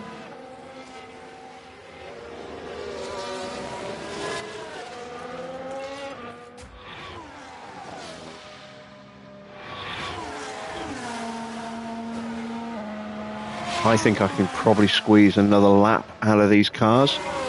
There's a big enough gap now between our two drivers as well that we can box them on the same lap.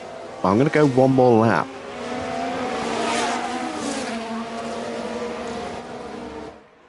Max finally out of the pits. New front wing. New tyres. Porsche in. And a long way off.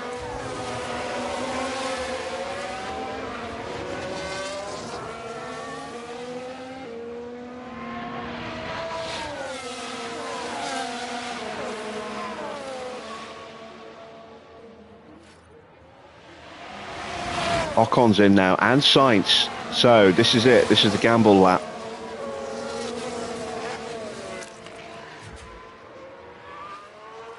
Norris, Maloney, and Joe box. And have I gone one lap too long? Possibly.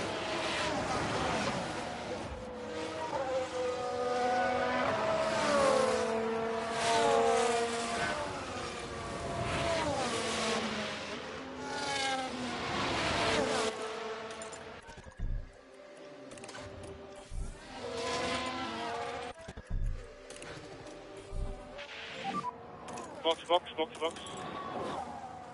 Copy, Bob.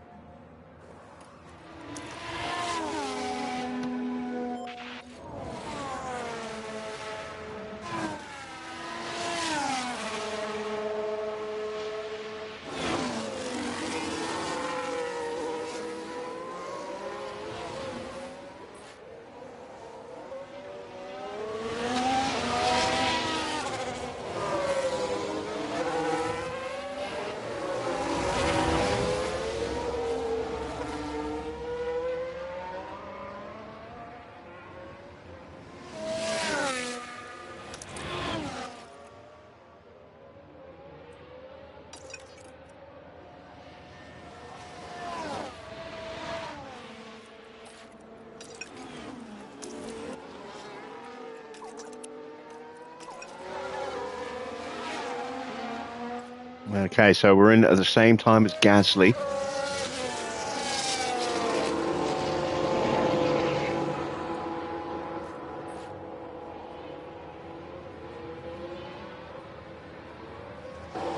Isaac's in as well now.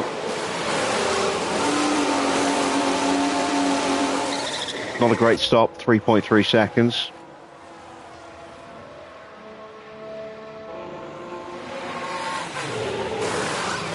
Oh, it's an even worse stop. And we did just hold track position, so we're in second place right now.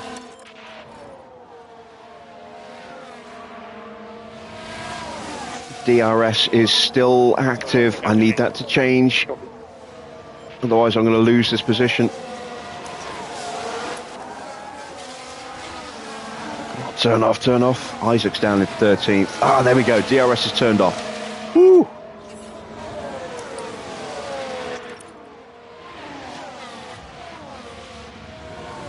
So, yeah, that's worked out badly for Isaac. I didn't even see what the final pit stop time was, but it wasn't good. But it's worked out beautifully for Behrman. Staying out that extra lap, pushing flat out, has managed to get him up into second place.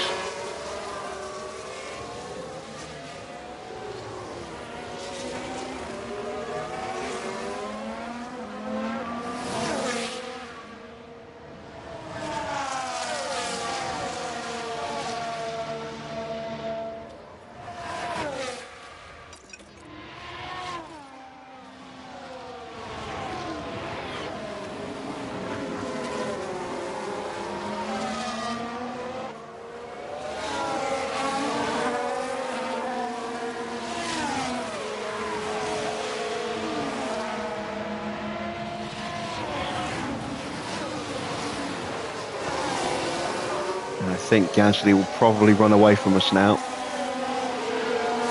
But hell, if I can hold on for a podium, that would be an incredible result.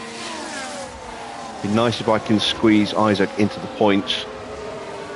Tyres are up to temperature now. Don't want to push them too hard. Don't really have a lot of battery at the moment. Let's see if he can claw some ground back to some of the cars in front. He showed good pace in that first stint.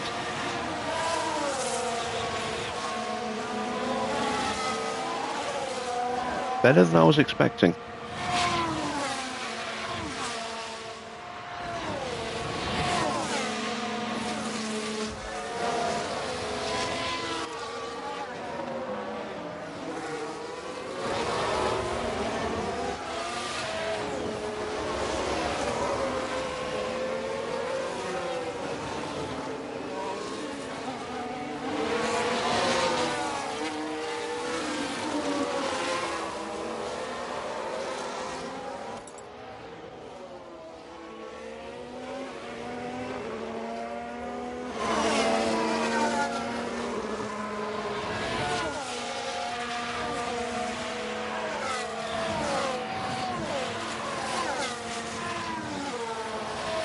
Fortunately, this is not a track that is conducive to sitting in harvest for a few laps when you've got a lot of quick cars behind you.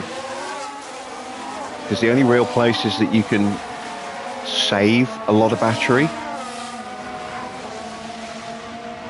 are at the end of very slow corners onto very fast straights, very fast, very long straights.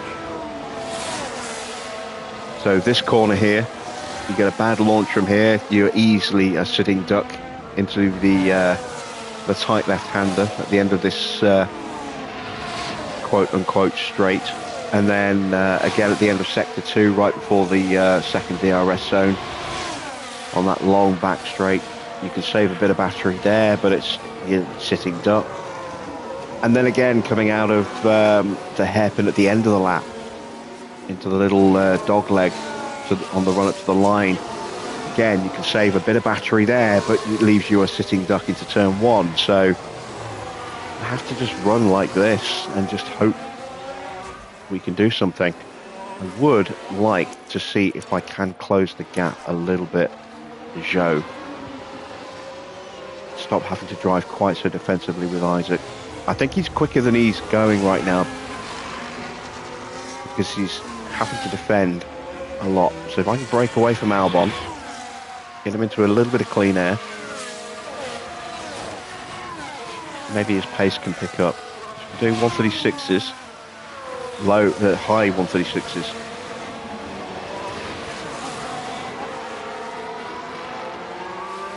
Hopefully we can improve that a little bit. He's out of battery now, but we have broken away. So let's see what we can do on this lap.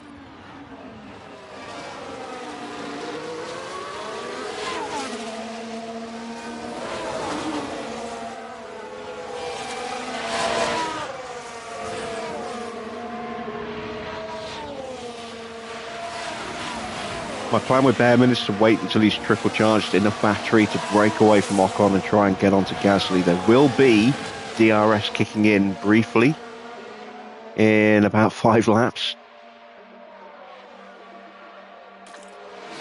If I can try and get close enough to capitalise, that would be nice.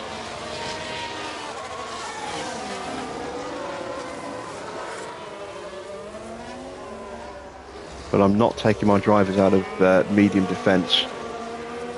Because why would I want to risk giving up track position when I'm sitting in second right now? Even if I could go faster.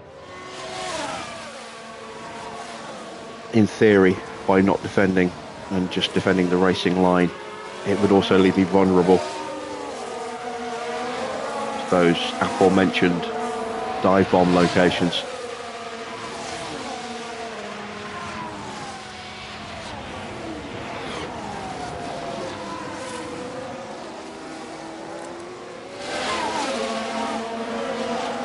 We're overheating Ocon's tyres quite nicely.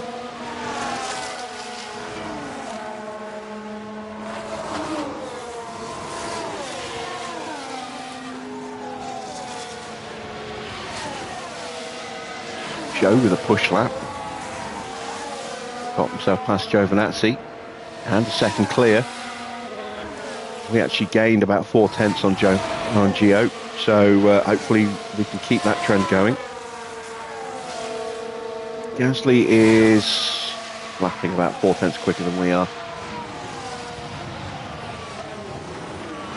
Again, he's got clear air, we don't. We've got an angry Ocon swarming all over the back of us in that McLaren.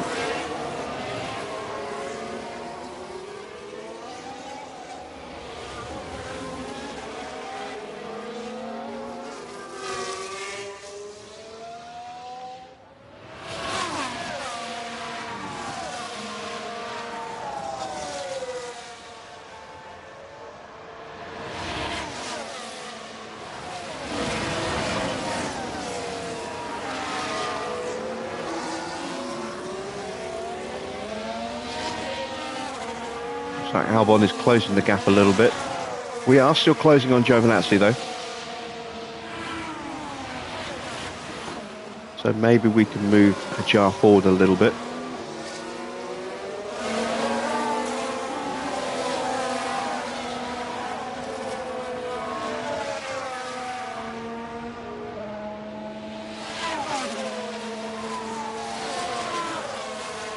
I'm going to push the fuel a touch.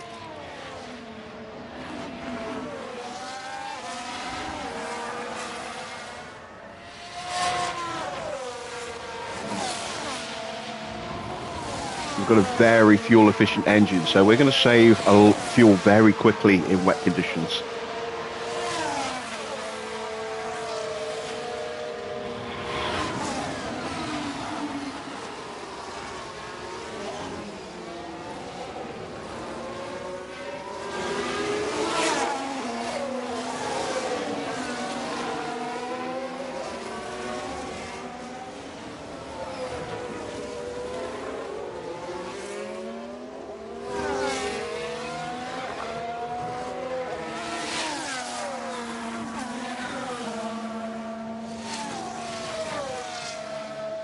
I do think we are quicker than Gasly on this lap.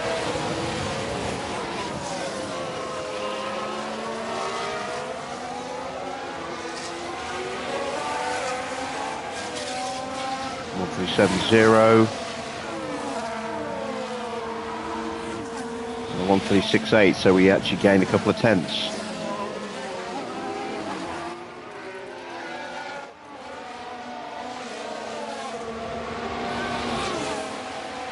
Giovinazzi 1:37.3. Yeah, we took a lot of time out of Giovinazzi on that lap.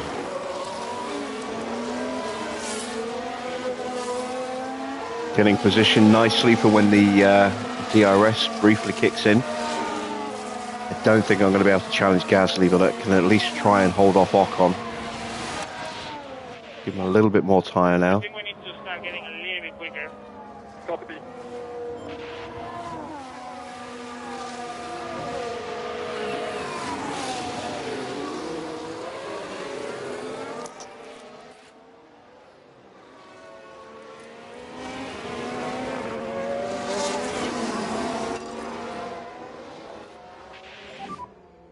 push. Copy. Break that 1 second gap now if we can. Welcome back, Victor.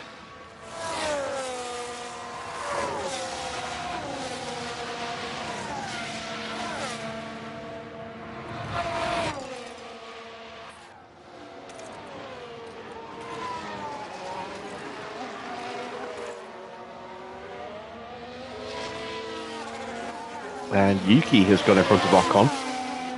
Saw an opportunity and went for it.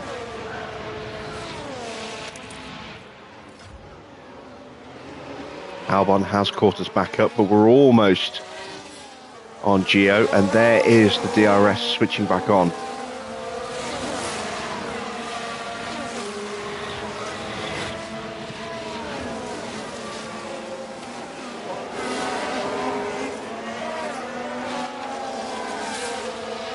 And now we're going to melt those tyres if we're not careful. Don't need to over push it. Copy.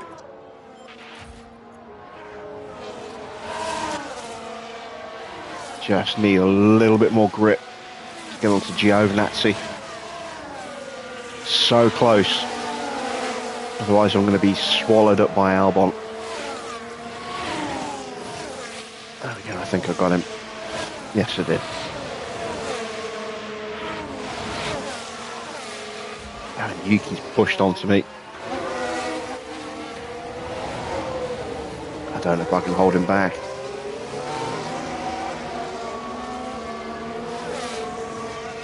He might not have got the DRS. No, he didn't. That's good. This is our chance to move up a place.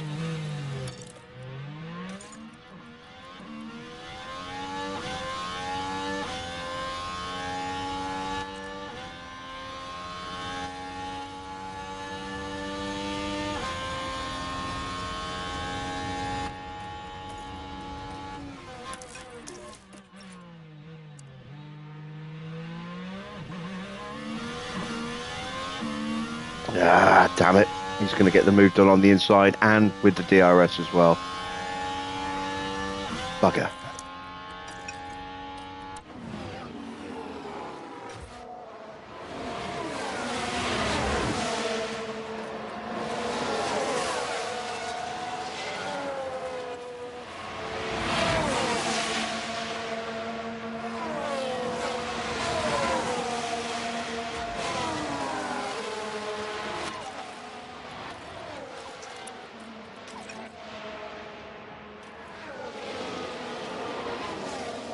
And there goes Yuki.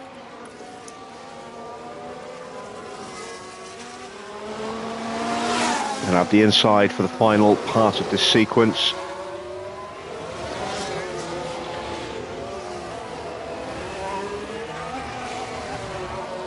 Give him the DRS. Well, give him the boost out the corner so we get the DRS. Just do your best.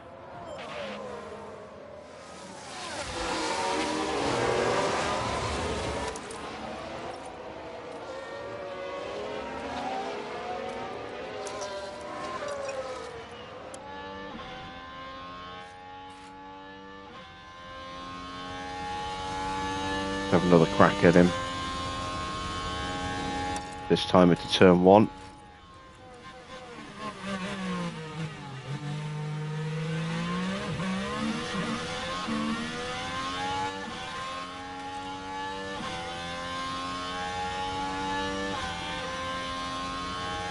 There we go. That's the move done.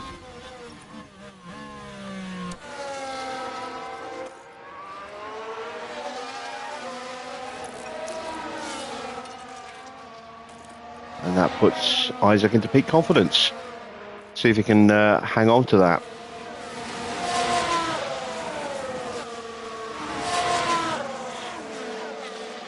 Right, DRS is going to be on longer than I thought it would. Looking at that. Piastri's got past Ocon, so Ocon's dropped from third down to fifth. And Oscar has almost caught the back of us.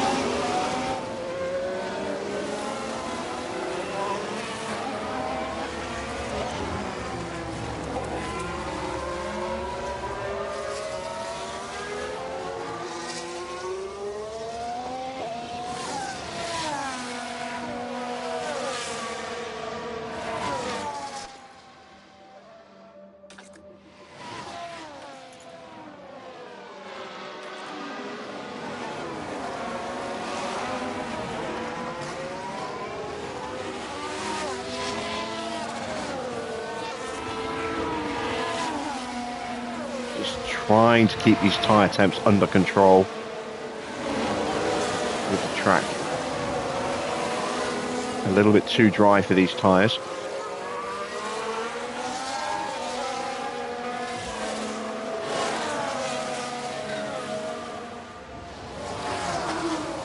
Gasly's just up and gone at the front.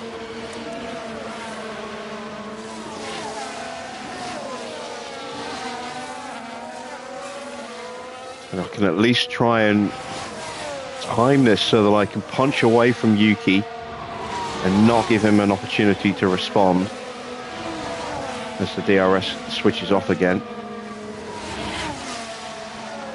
So I'm not racing for the win, I'm racing for a potential podium.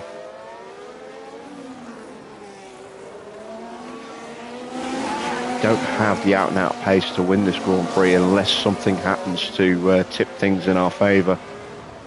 But if I can hold track position for as high up here as I can for as long as I can,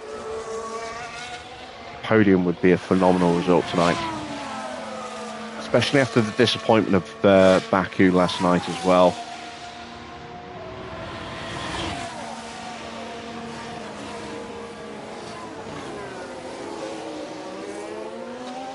Oscar is now about to inject himself into the picture. He's going to have a look at a lunge. Turn 1, a little far back.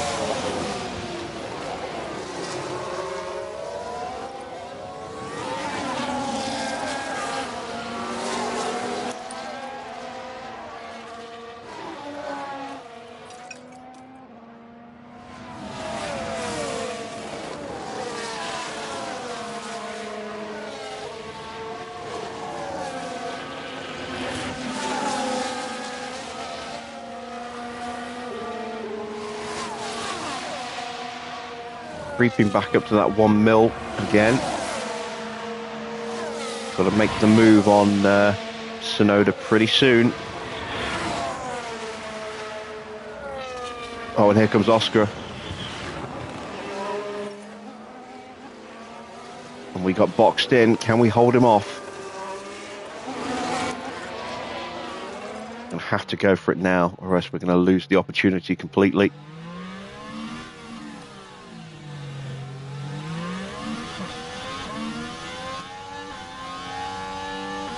We're boxed in anyway. Just focus on yourself now.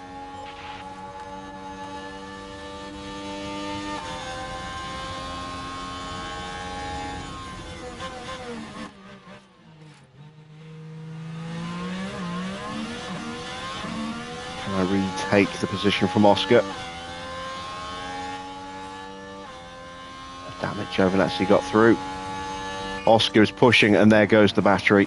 And we lost the position to Giovinazzi as well. Oh, that's annoying.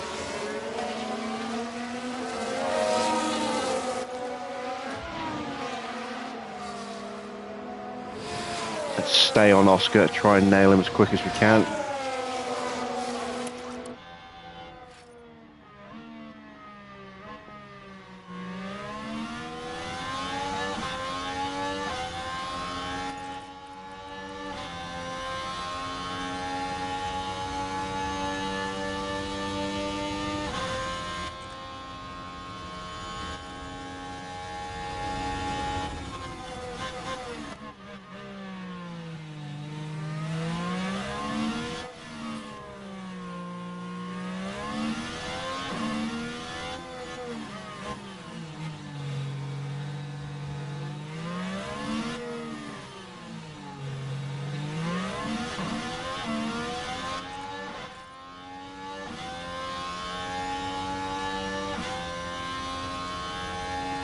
Maybe pulled out a little early there. Lost a little bit of the slipstream, but I wanted to have that opportunity there. We got it. And we killed our battery to do it, but we are through. Back into second place. Now we can frustrate Oscar.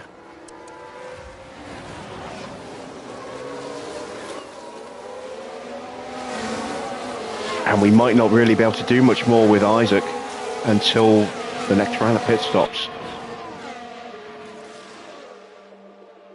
We are going to get another dry spell, potentially.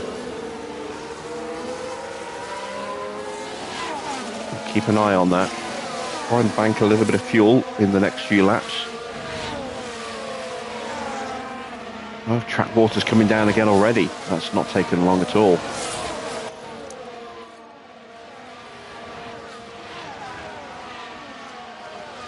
Let's try and prepare Isaac a little bit more if we can.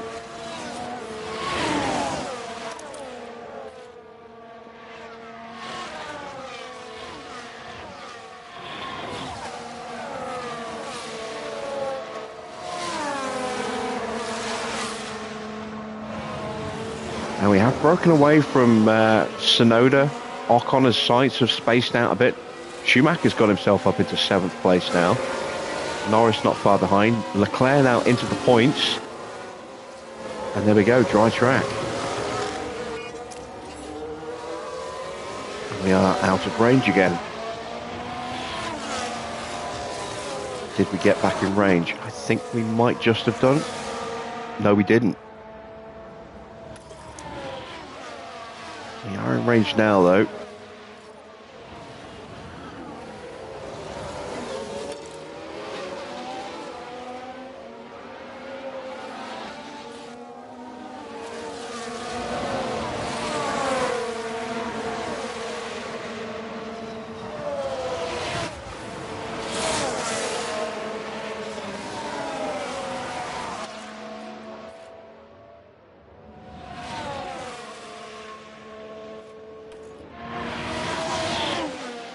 Only got another few minutes. I think we're going to get overtaken pretty quickly here.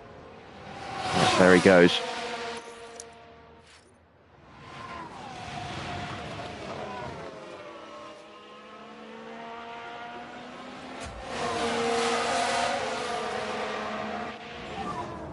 Let's try to do best you can. We'll try and hang with him. Got an opportunity here to get past Giovinazzi and then onto and past Maloney, which is why I'm really trying to get some battery into the car quickly.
Gio is starting to hunt down Maloney, who is struggling in these conditions.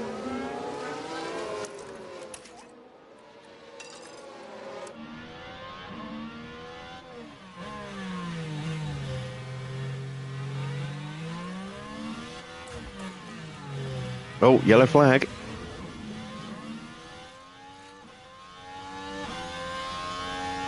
Spin for someone, I don't know who. For Albon behind us. See what happened there. Now Alex Albon is part of this.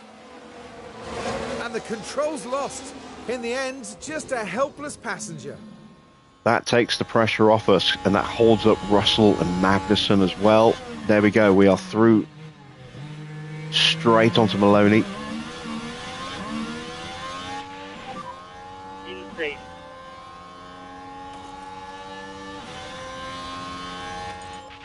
And we're through again.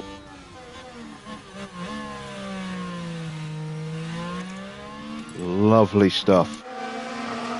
Track's starting to dry. We're going to keep pushing.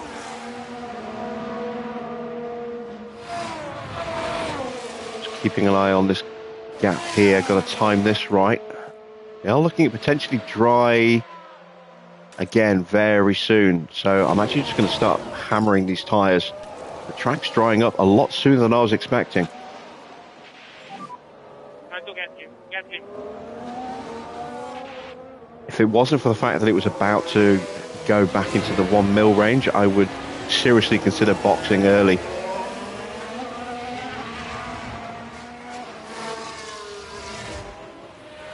As it is, I want to see if I can break away from Maloney here.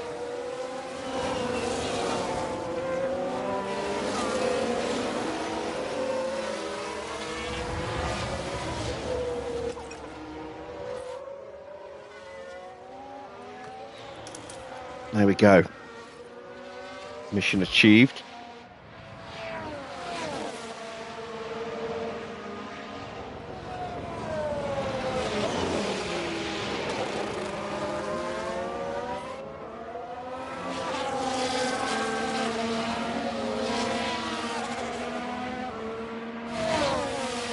And I want to try and get past Oscar without using battery, if I can. I want to save that battery, so as soon as we get the opportunity to box for softs, we can just push like crazy and try and undercut some cars. You know, that might box a lap or so later. You know, undercut Oscar if we can't get past him, close the gap and maybe get past Gasly.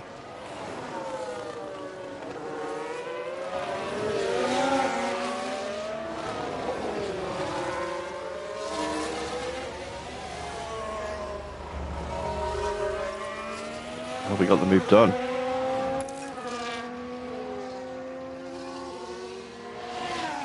Can we keep it done? Probably not.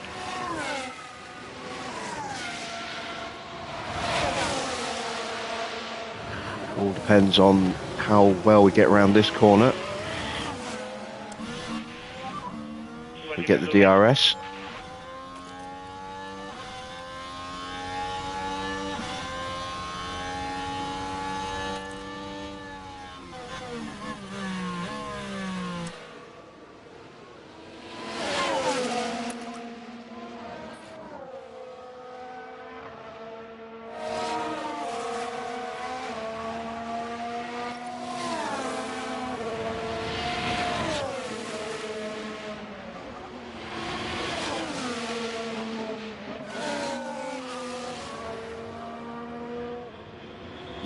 We got the DRS and then we didn't get the position.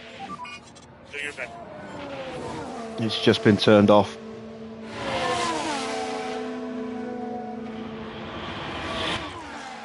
But it's going to dry up almost immediately.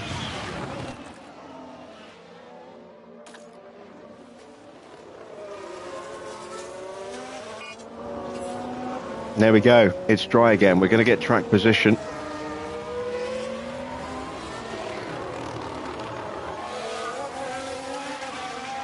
Got to time this just right. I think we've got to go one more lap.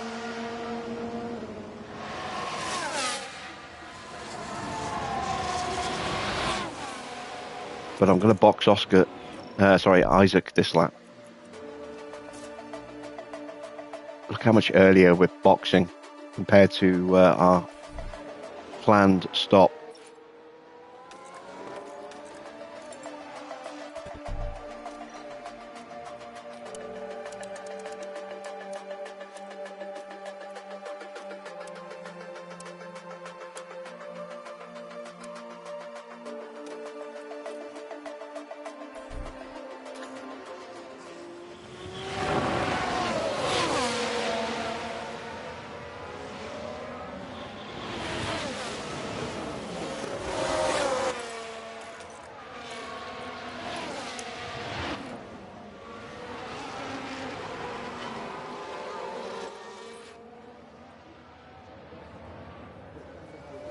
So we are the first to blink.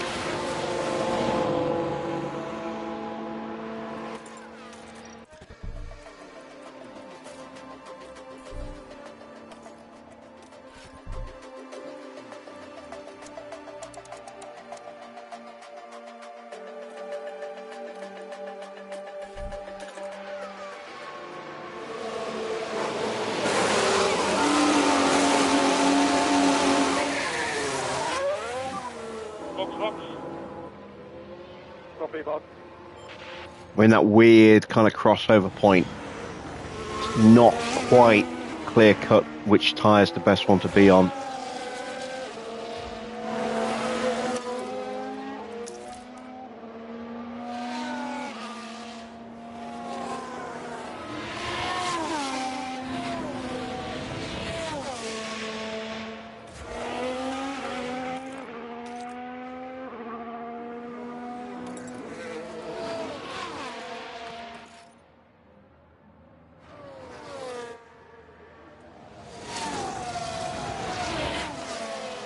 He's not going to do the move because he's going to box. He's going to back out. Oscar stays out, so we've got a chance to undercut Oscar and Gasly. Track level's just creeping back up again, but it is about to fall properly. And other cars are coming in. Yuki's in, Mick's coming in, Joe's in. It's a 3.1 second stop. I didn't see what it was for Hajar on his stop.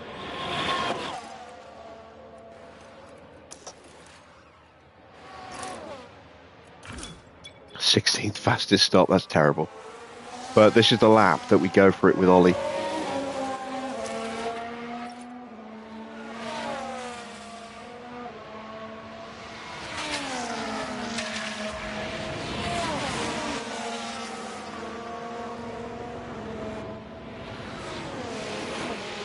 So we kept position over Albon. After his spin.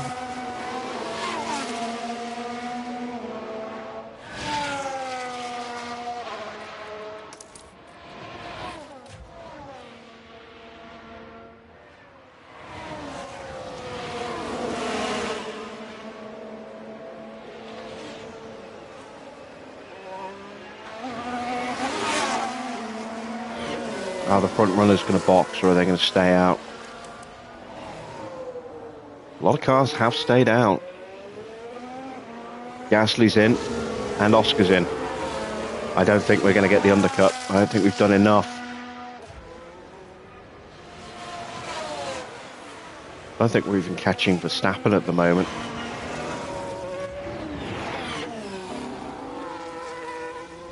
Everyone in front of us is boxed. Can we get out in front of Gasly or Piastri or both? It'll be so tight. Gasly's going to pip us. There he is, but he's got to get his tyres up to temperature.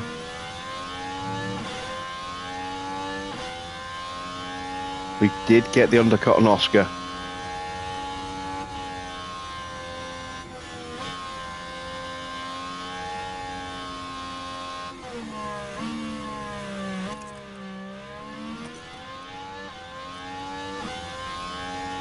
We've got the DRS.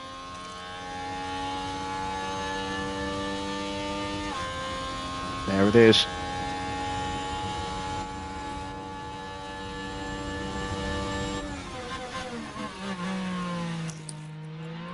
And now we are going to protect these tyres.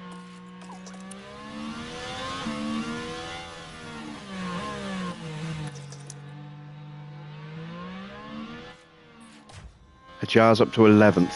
He is out in front of Giovinazzi.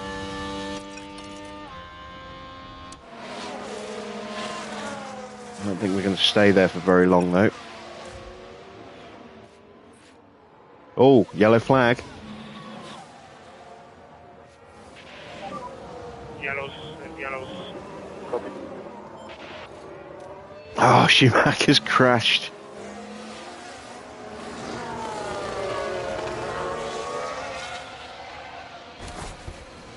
That might have just broken his rear wing. think he got away with that. Fastest on track.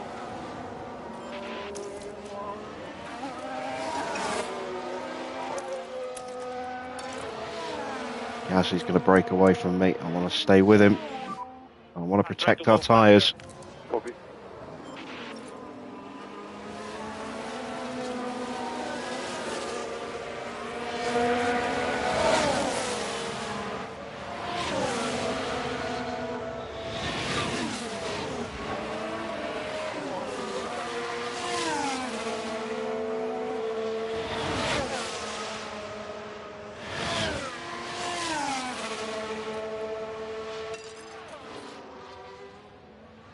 Really don't want to push him this hard again. I need to get back in that DRS zone if at all possible. It's my only chance of hanging on and keeping Oscar at bay, I think.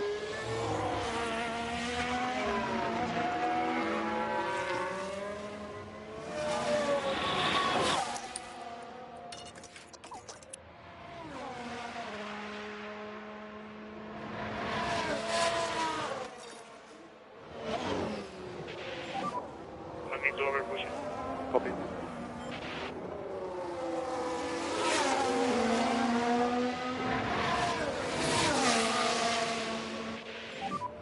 Fastest lap of the race.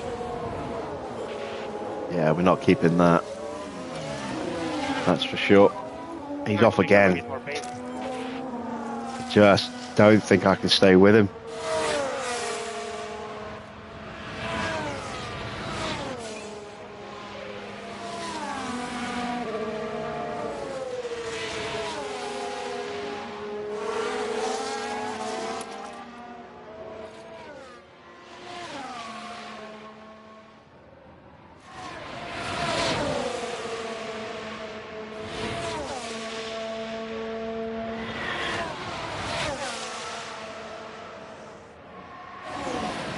Have to protect these tyres. I've pushed them really hard trying to get those undercuts.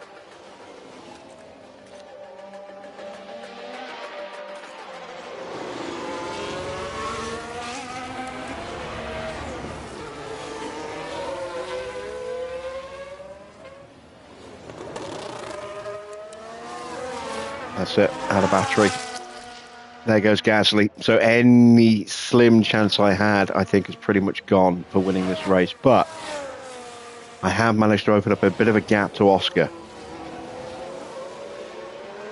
Not completely out of it yet, but with no battery out of this corner, I'm probably not going to get the DRS. Yeah, I just lost half a second. Gasly's gone. I'm not going to be able to catch him unless he makes a mistake or he burns his tyres out and I can come back at him later. So we'll leave Behrman as is and hope that we can do something maybe towards the end of the race. We lost a bit of time to Oscar as well at the end of the lap there, start of this lap. Again, lack of battery. Hajar is holding back Giovinazzi but isn't gaining, or at least not enough to make a real threat on Sainz.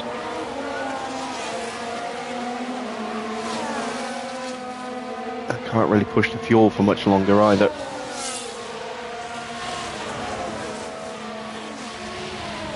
It'd be nice to get Isaac into 10th and get a point.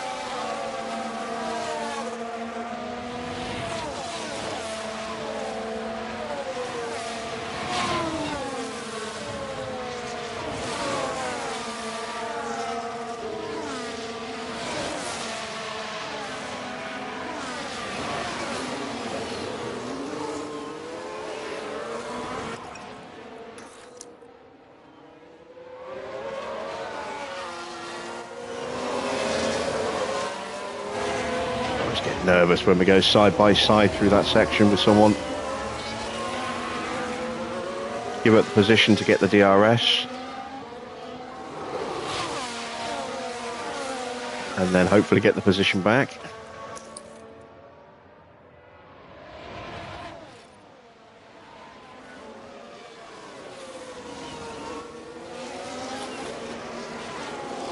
Not yet, but we've got the DRS again.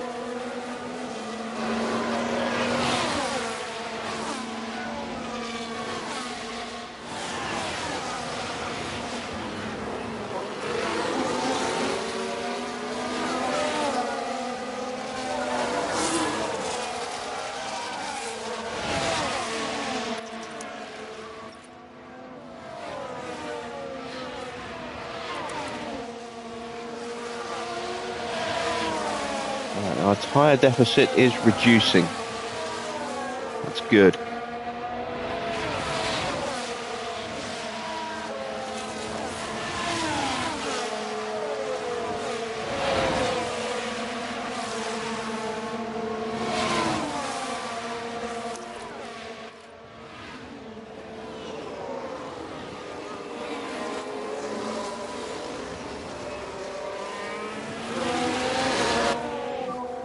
Insane.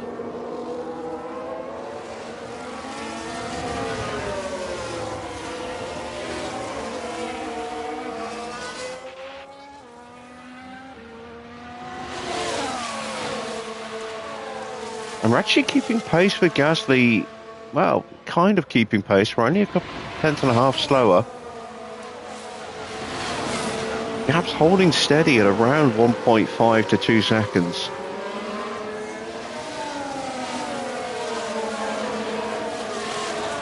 Maybe we're not completely out of this after all. Oscar's not really gaining on us either. You've been Serrano.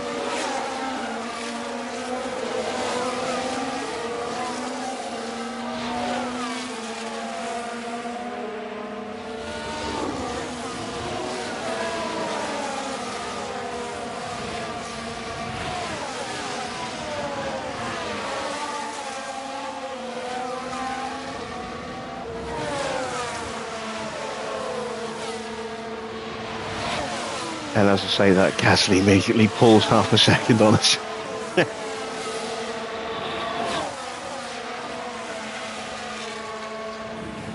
But we are keeping Oscar at bay. Gap hasn't changed. If anything, it's got a fraction bigger. So the upgrades are really working for Behrman right now.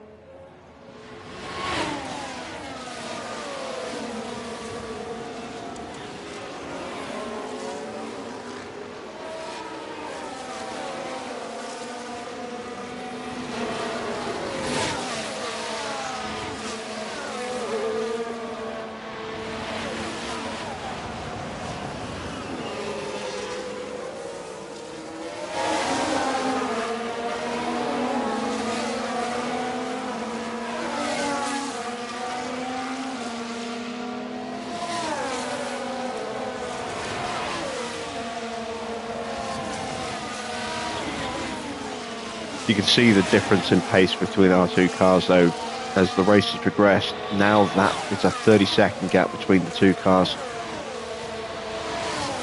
Definite difference in performance.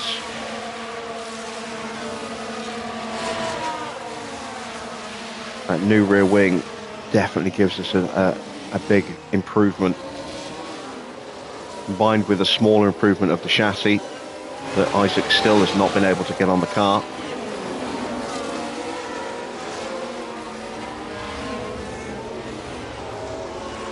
It's quite a big jump forward.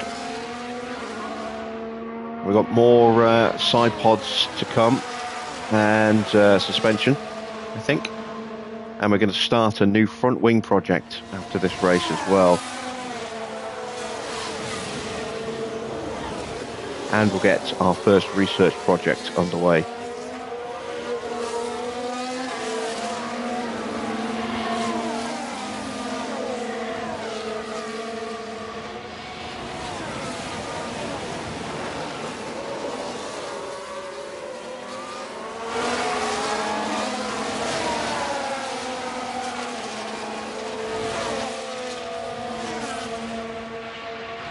Gasly's got the gap up to 3 seconds now.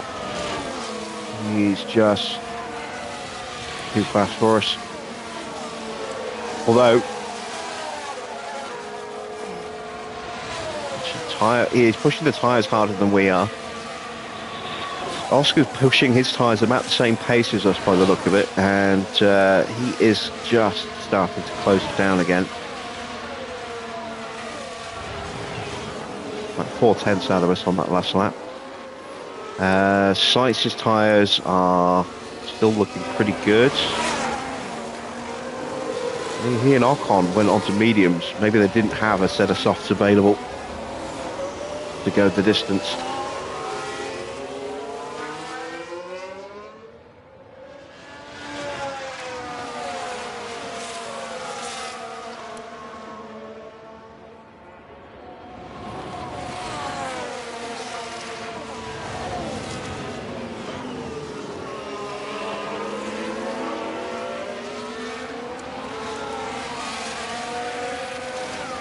I'm going to have a quick lap here for Isaac.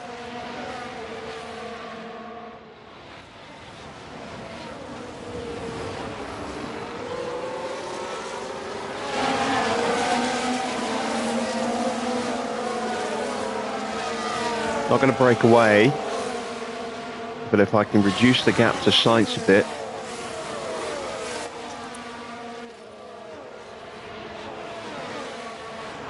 over the next lap and a half, 2 laps, maybe I can start to get into DRS range and start getting into contention for that point.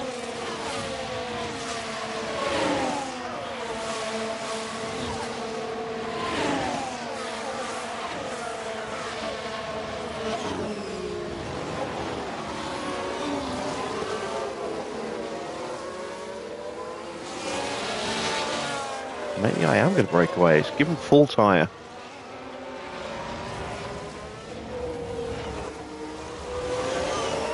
I have. Now, can I stay away? That's the question.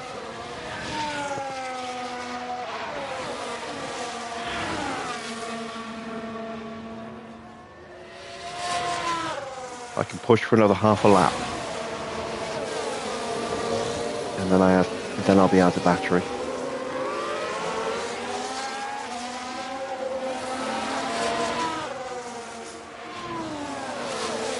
Oh, speaking of pushing, Oscar has just taken quite a bit of time out of us. He's got the gap down to 1.5 seconds.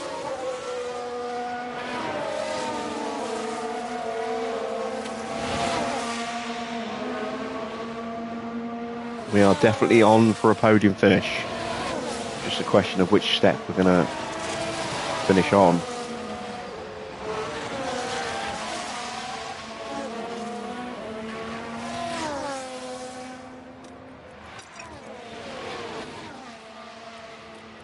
That's it for the battery. Took a couple of seconds out of Sainz. See if we can creep up onto him. There is Piastri. I'm happy for him to get through so that we can charge up, and then we'll see if we can sprint for a flying lap.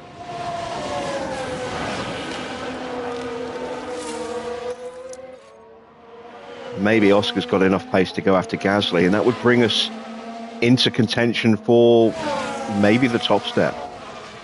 We're a long way clear of Leclerc, who has fought his way back through the field admirably from 18th where he qualified. Was it 18th?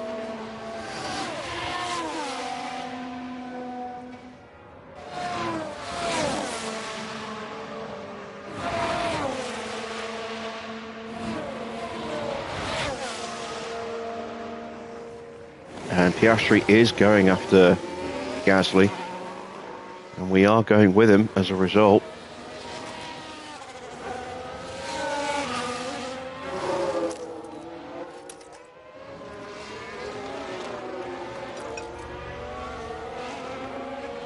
Don't want to lose the DRS. Okay, we need to push a bit more. There we go.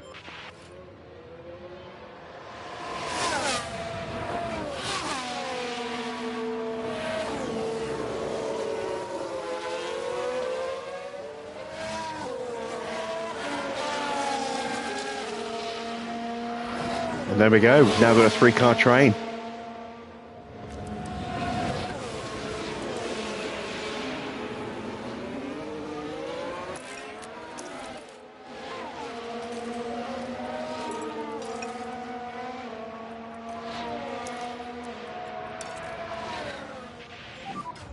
So let's pick up the base.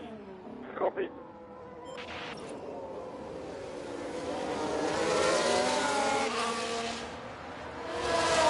Russell's got himself through. Past Giovinazzi and Maloney. Ferrari is pushing hard. Stroll still down all the way in 18th. Max in 19th. Porsche is done.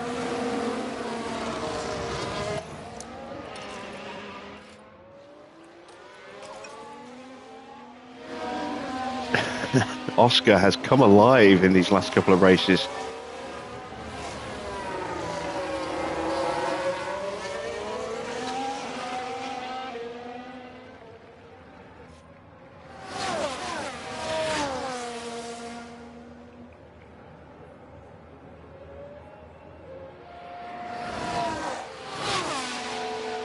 We are slipping away from sight again. I think I can just about get away with leaving the tyres as they are with Isaac. I think we need to start getting a little bit quicker. Copy.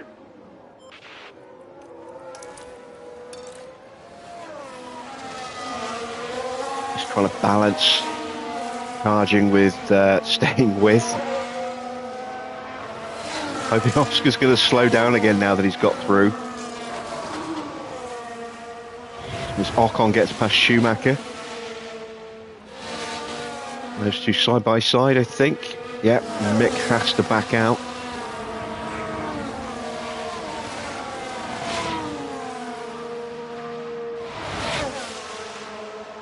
And we just got the DRS. Russell has just steamrolled past us. So we'll harvest. If he really is quick, we'll let him use his pace.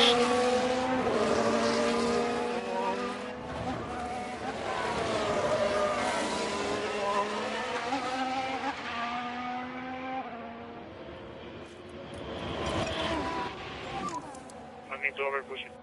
Yeah, copy.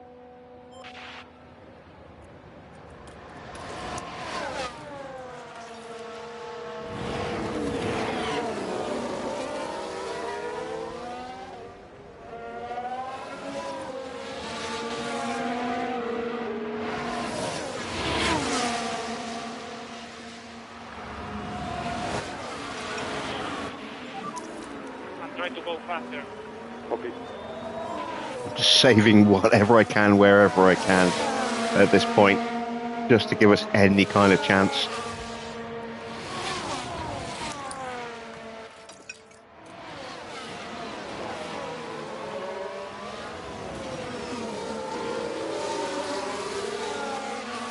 And Russell's away. Maybe we can claw a bit back when he stops pushing. He has done a couple of very quick laps.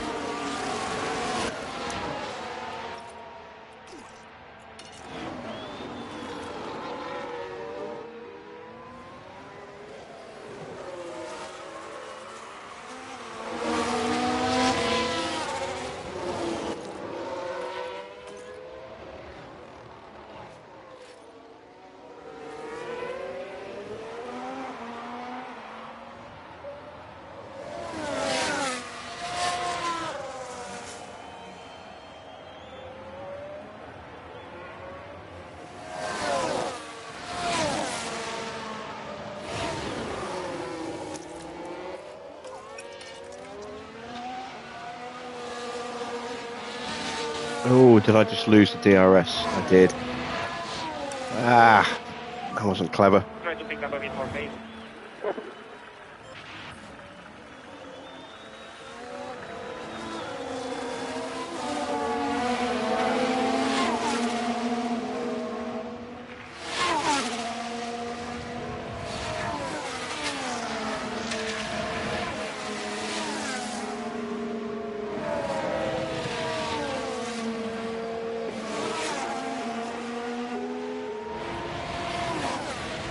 Got it back though.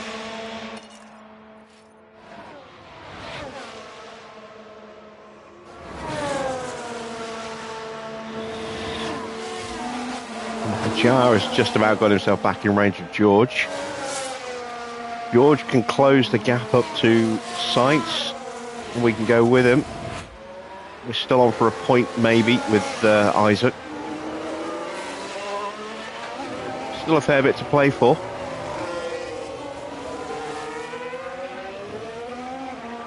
And we're coming up to lap Porsche.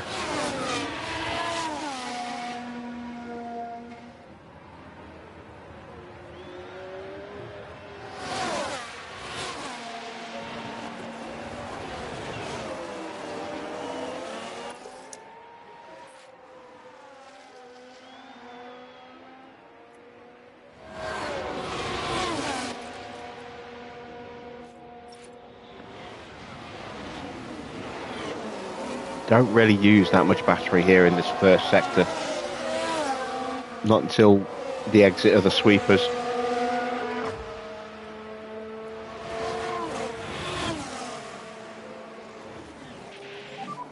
Five plus two.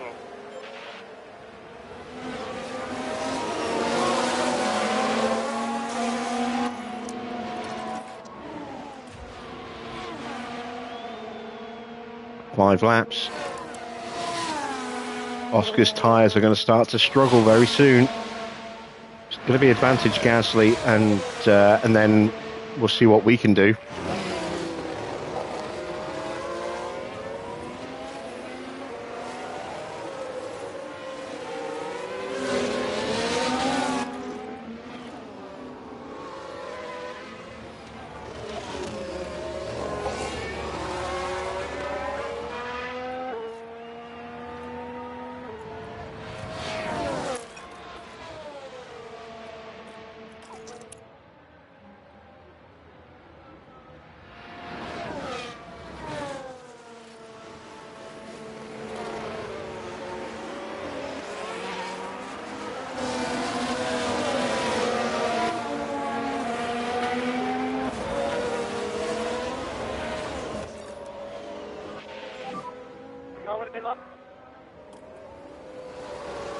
Russell's not catching Sainz.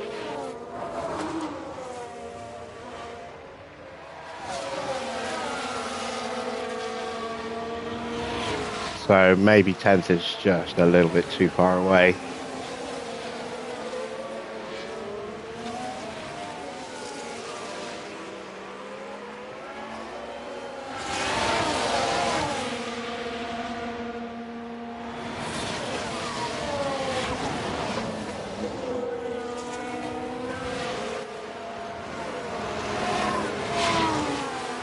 Oscar's defending really valiantly here.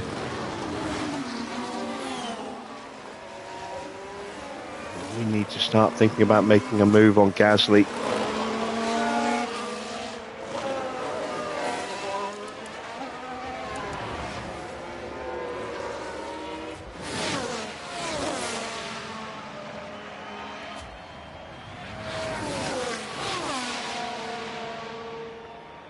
We just cannot find a way through at the moment.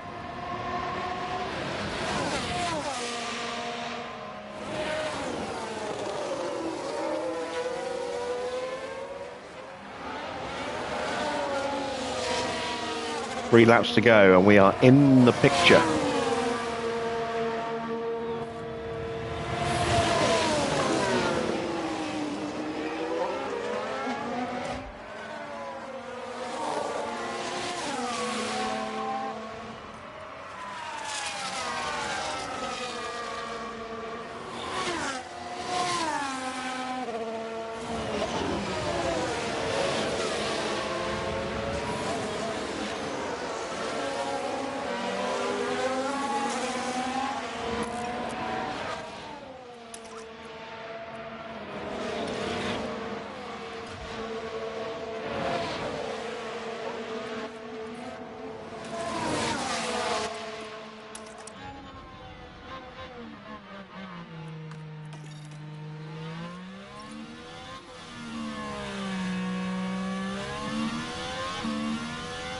Oh, it's a yellow flag.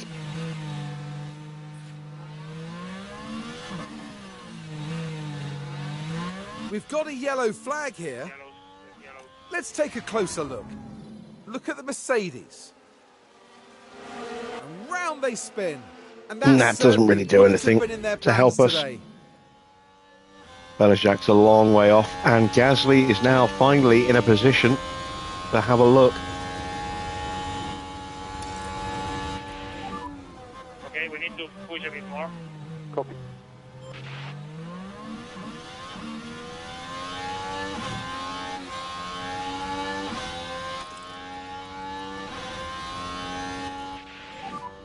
Two more laps.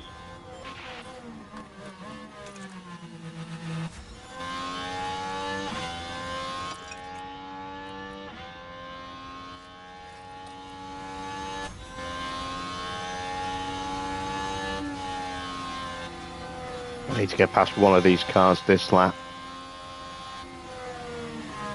Ideally, both of them.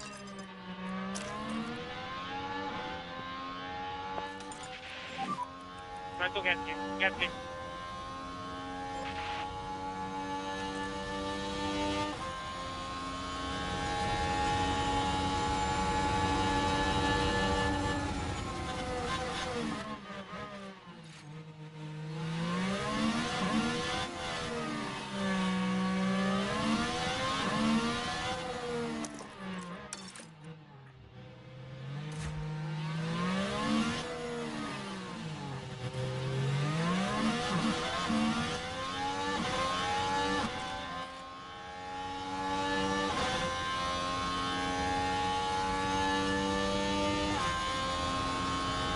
Can I box him in? Can I box him in?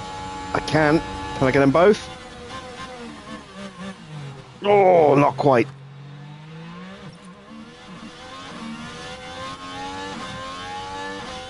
Kept his foot in, didn't get squeezed. That's good.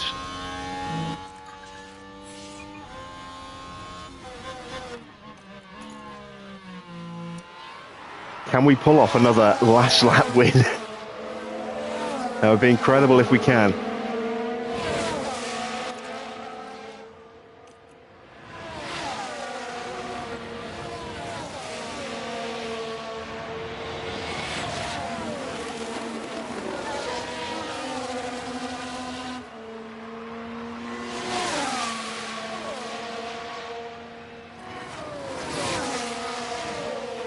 He's going for the move. Try and go around the outside, cut to the inside.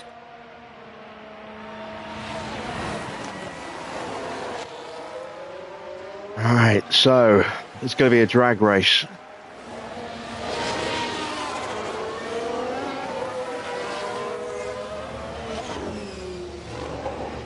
Can we fight off the DRS?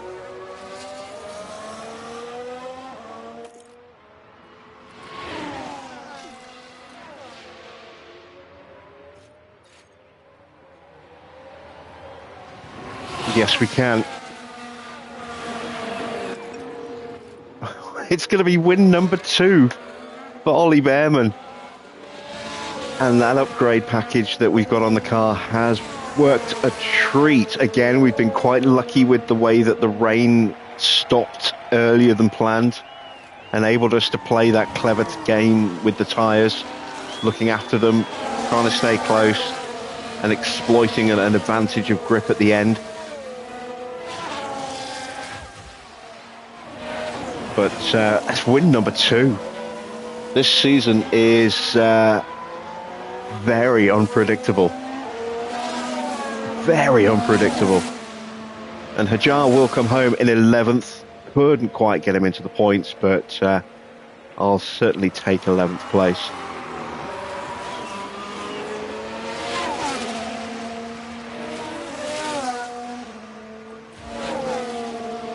But that man there has done it again. Good finish for Oscar, 3rd place. More points towards his title defence.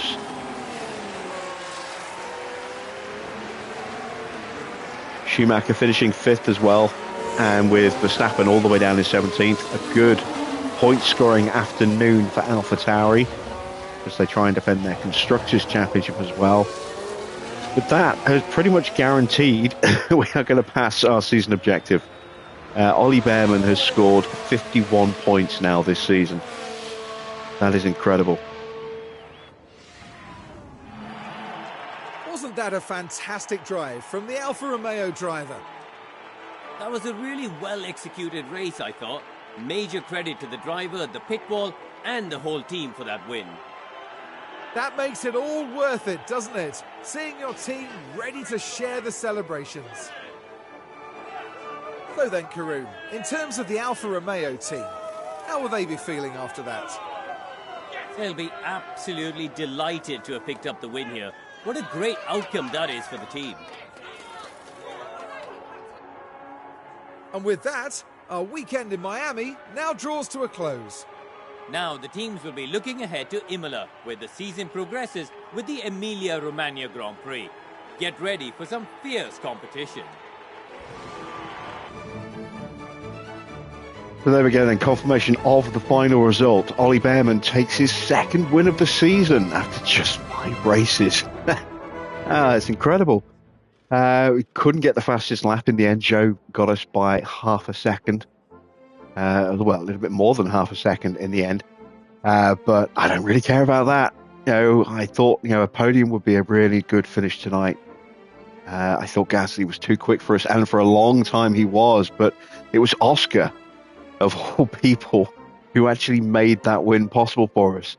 He just suddenly went on a late charge, and his pace was good enough to pull us along onto the back of Gasly. And then with his tyres starting to struggle, he was slow enough to keep Gasly behind and keep us in range while we prepared for a late lunge at the end there. So fantastic from Oscar. He helped us out a bunch. Charles Leclerc with a great recovery race, up 14 places from 18th on the grid to 4th. Strong race for him. Mick, good recovery race from him as well, up 9 places, some big points for him.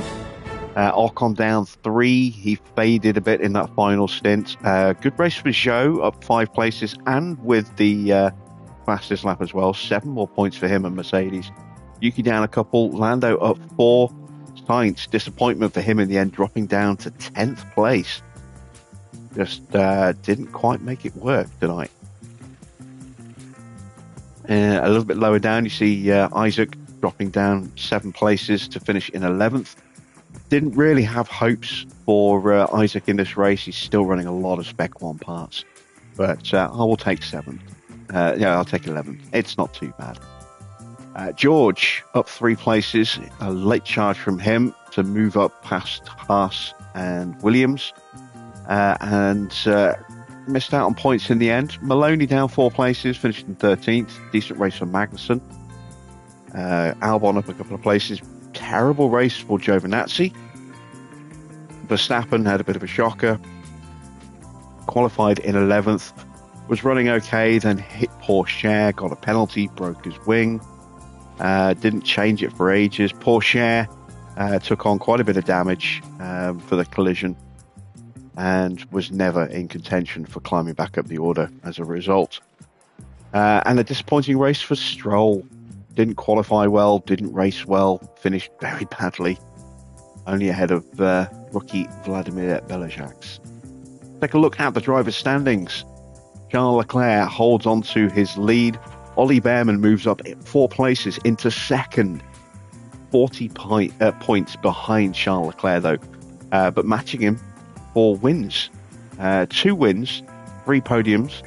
We've had 2 wins, 2 podiums, and 2 DNFs. So, it's kind of an all or nothing for Ollie at the moment, isn't it? That's crazy. He's had 2 podium finishes, and both of them were on the top step. That's incredible. Zhou is in 3rd place in the standings, down 1 place, thanks to Ollie's amazing win. Only 3rd by a point, though. It's very close, and Ocon is not far away either. He's only 5 points behind Ollie. Then there's a little bit of a gap to Oscar, who's up another 3 places tonight. Solid points for him. He's starting to gain a bit of momentum, bit of traction. Gasly getting some good points as well, just a point behind Oscar. Then you got Lando down 3 places. Max, no points at all, down into 8th place in the standings on 31 points. Sainz up 1 point, but down 2 places. Schumacher gets himself into the top 10, is just 2 points behind Sainz. Looking at the bottom half, Tsunoda with 4 points gets himself off the mark. So just Stroll and Belizac's now the only drivers yet to score. In the constructor standings, Red Bull have 124 points. They are 38 points clear of McLaren in second. AlphaTauri move up to third on 67 points. We are in fourth, back up ahead of Aston. No, not Aston. We jumped Haas and Mercedes. Aston also jumping above Haas and Alpine. So we are just 4 points behind the reigning Constructors' World Champions, but quite a way off Red Bull. But we're on 63 points, and our objective was to finish in 9th. Well, let's see. 9th is 18 points, so it's still, actually, it's not confirmed that we're definitely going to get there. Ferrari in a bottom. Just 17 points. Wow. What a difference a season makes for Mercedes and Ferrari. They've switched places. That's crazy. But you would expect Ferrari to come good with George. I don't know about Stroll, but you'd expect George to start banging in some more points at some point soon. So, and while we have a nice healthy lead, if that's as good as our results get this year, and we start going back down the order again, it's not going to be that long before we get caught by teams like Alpine and Williams and Ferrari as well. So can't celebrate too soon. We are not done and dusted just yet, but we're a good step of the way towards securing 9th place already. In the pit stop challenge, we are, surprise, about 6, 7, 8 tenths slower than the rest of the field. Need to do a lot of work. Ooh, the pit crew is really slow. It's, let me clear my throat. It is a fastest pit stop for AlphaTauri, finally getting back to the 2.1s that we knew that they were capable of, ahead of both of the Red Bulls, also in 2.1 second stops. Oscar's best stop at 2.4, a little slow. Both the Ferraris are up there. McLaren gets some points with Norris. Aston get 2 cars into points, but only for a total of 5. Mercedes pick up another couple of points as well. Have a look at their standings. Red Bull on 154 points, ahead of Ferrari on 107, so 47 points clear. AlphaTauri 2 points further back. Then it is McLaren in 4th on 77, Mercedes on 24, Alpine 14, 10 points for Haas, Aston with 8 points, Alpine with 14. Aston now have 5 points to their name, so we are the only team yet to score any points in the pit stop challenge. I have to work hard. Our best pit stop is a 3.0 so far this season. And we didn't get it today. We had a 3.1, a 3.2, a 3.3, and a sticky wheel nut for a 6.3 as well. Take a look at our driver report cards. Isaac did some good, solid defending. Let's see the numbers. 10 and 0 going forward. Wow. He actually made every overtake he attempted. That's incredible. 17 successful defenses, only 10 failed. Good afternoon's work for him. Obviously lost out in the pits, unfortunately, with that sticky wheel nut when the inters were going on. That's why he dropped down so many places. 7 and 15 going forward for Ollie. 10 and 6 in defence. His overtaking is pretty weak. Definitely needs some work, but he made the moves where he needed to, when he needed to. So can't really complain too much. And as far as the sponsors go, didn't get the fastest lap. Didn't think we would anyway, but we did get a car into Q3, so we satisfied that incentive. And then for the guarantees, we got the finish position, 2 in the top 15, and then qualifying 2 in Q2 and 2 in the top 15. Not particularly adventurous in the targets. Wasn't sure whether we would have consistent pace with our cars tonight, but we did gain an extra 700 grand on our base rate, and we desperately need as much money as we can get, so it'll do. Evening refill. You are very late to the party, yes. So it is the start of a new month. We have money in the bank, 8.8 million. I can definitely get some more upgrades coming through now, and maybe I can finally get the suspension simulator refurbed as well. Let's have a look. Start with our inbox. Monthly car development is not really an accurate picture because there are going to be some parts on other cars that need to be replaced. New ATR period has started today. We're going to get big hour input into our front wing project. Let's see how our cars scrape through. Just an underfloor failure. Okay, not too bad. I don't think I have a spare underfloor though. I do not. I do not have the manufacturing capability to make one at the moment either. Oh, this is problematic. I'm going to have to roll him back to the previous spec. For now, do not have any spare front wings. I have to make a couple of those. It's going to be tricky trying to get everything in the next 11 days. While we're here, let's go ahead and get the front wing project underway.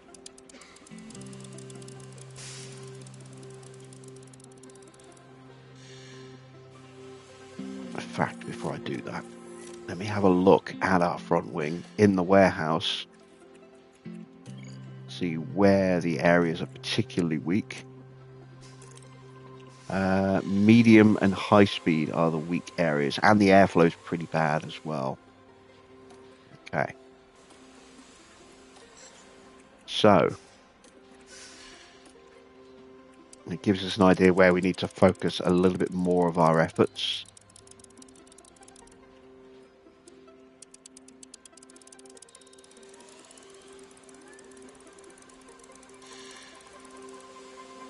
There we go. We'll hopefully make a nice big step forward on this front wing.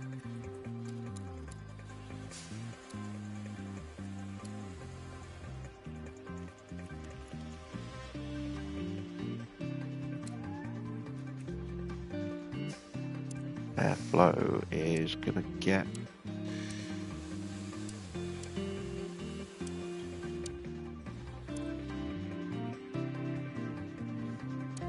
why am I not getting a big improvement on car 1 but I am on car 2?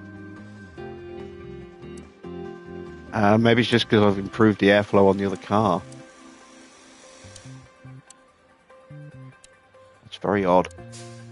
Okay, so airflow sensitivity, that will give us nice big gains in the dirty air. Front airflow, I don't really want to work on that too much because that's going to take away from the rear, sorry, from the high speed. I'm actually going to drop the low and the medium down a touch more.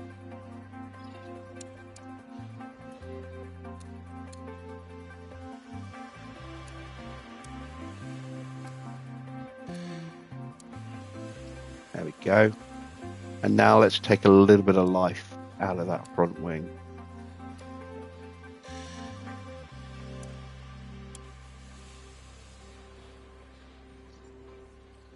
Okay, I'm looking at the numbers. Let's just normalize those.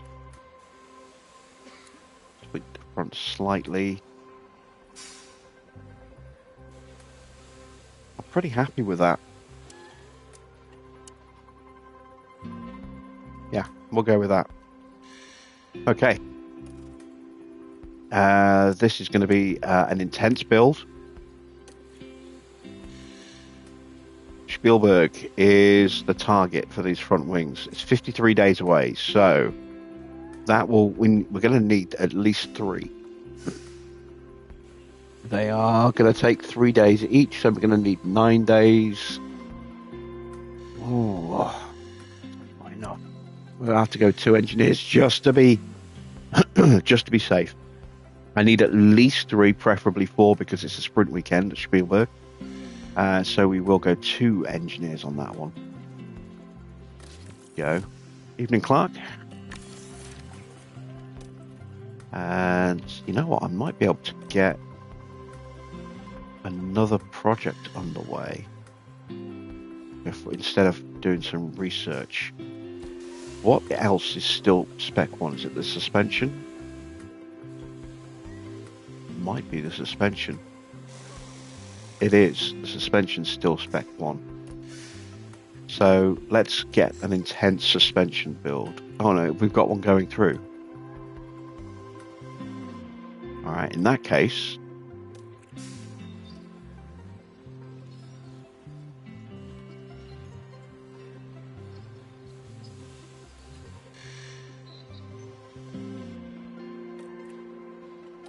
let's look at improving our underfloor.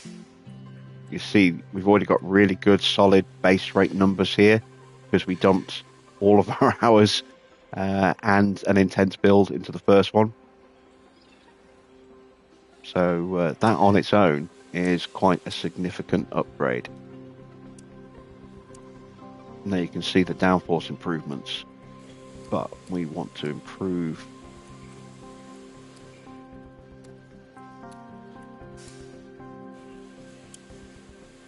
a few different bits.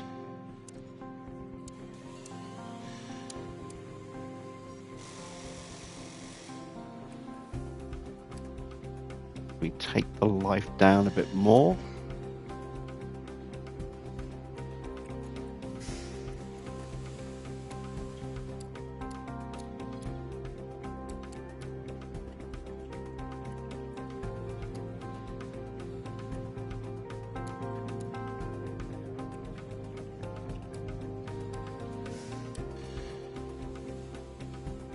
I'm liking the look of those numbers.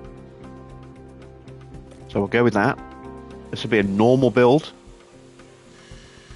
43 days and then I think 10 days each, or maybe 8 days to build. It might be 8 days actually.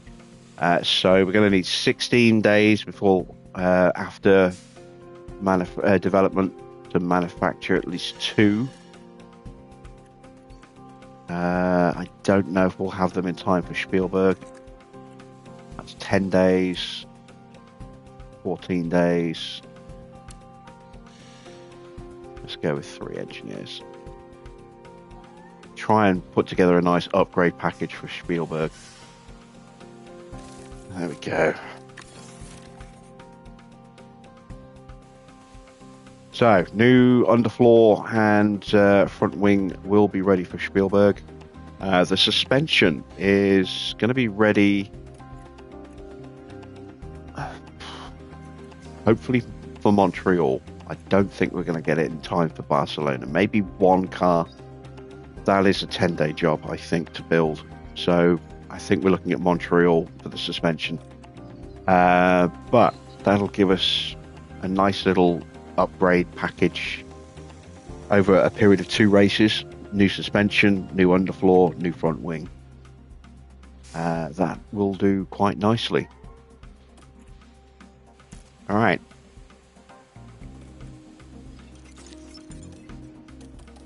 Let's see what the board thought of that. They were delighted. Best results.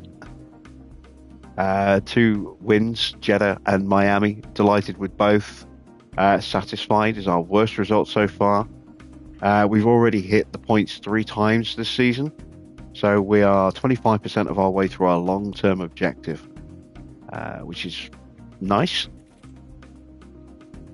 Let's sort out our pit crew training in just a second. Let's check, see how our drivers improve themselves. A point in control for Isaac. He's a 97 now. You wouldn't believe it, given the way he's binned his car twice this year. Accuracy's improved by a point. That's not bad. Reactions and defending have gone up by a point for Ollie. Really need his overtaking to start improving though. That is definitely his weakest stat by a long way. 65. It's one of the weakest on the grids. Let's see. Alpine have got a new rear wing and they're now working on a new suspension. Aston Martin are currently 8th in the constructors. Wow. Yeah. Not going well for them. Let's get some training in.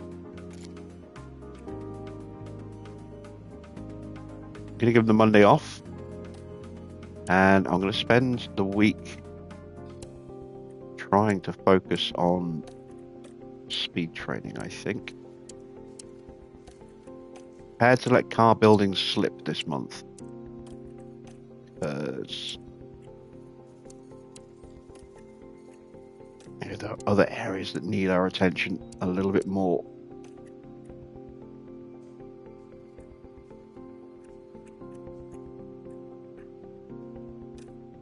Put in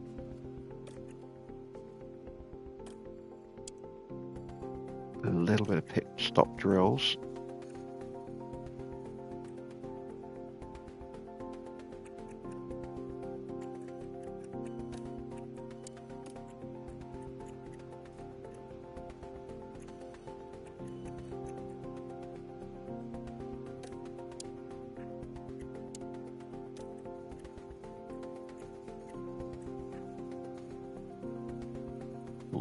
That's pushing it a little bit.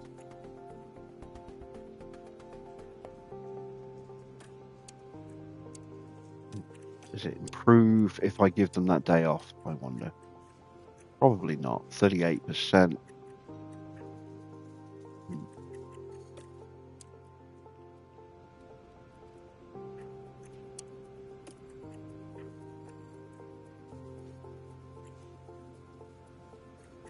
I can just about get away with that.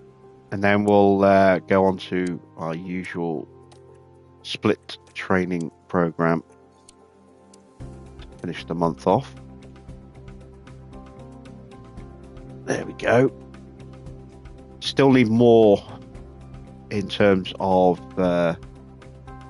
speed training, but we will try and cram another block in at some point. Certainly going to focus on speed training over the summer, I think, over the summer break. There we go. That is our pit crew training planned in for May. But 2.6 million. But I am going to have to build some parts. So once again, we're going to have to default on improving that suspension simulator.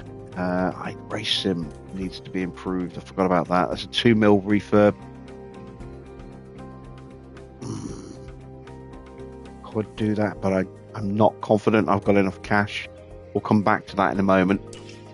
Get this one day move forward to get the suspension manufactured.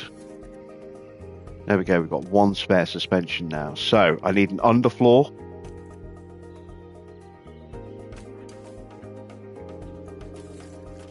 They take 8 days. Let's get one underfloor done.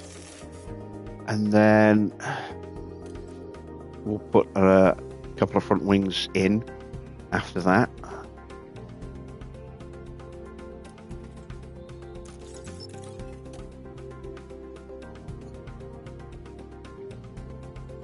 Thoughts on F1 Manager 2024? Looks promising so far. We'll find out more information tomorrow. That is a good point to a reminder for everyone who's still here. Do not forget, tomorrow at 6 o'clock is the next Frontier Unlock stream. They're going to be talking about some other stuff that isn't important, Elite Dangerous. They're going to do some work on or focus on the new DLC for Planet Zoo. There's going to be some information on Jurassic World Evolution 2. But there will be more information on F1 Manager 2024. Not sure if they're going to show off a different feature or they're just going to dive a little bit deeper into the team creation. We'll just have to wait to see. But that will be tomorrow, that live stream starting at 6 o'clock on Twitch. I imagine they will probably segment stuff onto their various different YouTube channels afterwards as well. So after the last live stream last month, there was a 10-minute video, which was their 10-minute segment from the previous live stream about F1 Manager. They may well do that tomorrow as well. So if you don't get the chance to watch the Twitch stream, keep an eye on YouTube. That will be there. Hopefully, I'll be able to discuss sort of interesting stuff tomorrow in practice based on that live stream, but we'll have to wait and see how that goes. Wind tunnel refurb is done.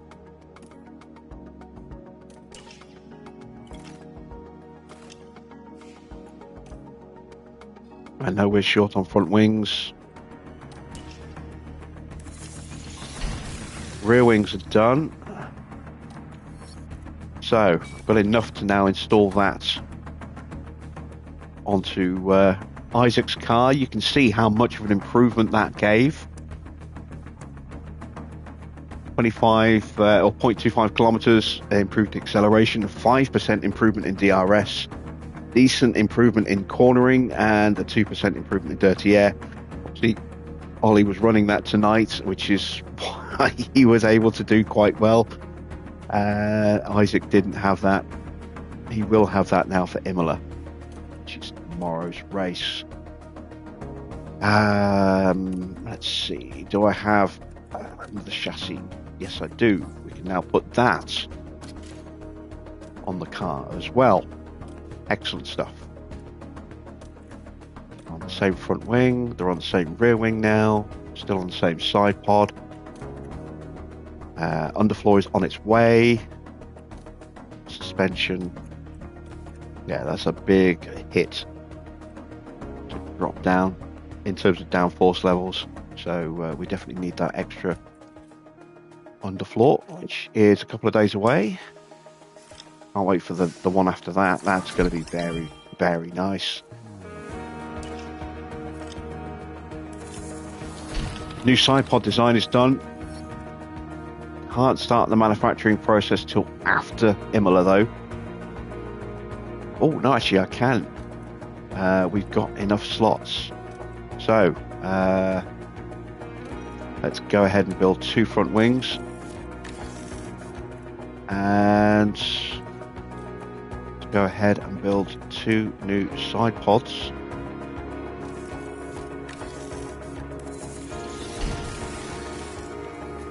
Let's reinstall the Mark II underfloor onto Isaac's car.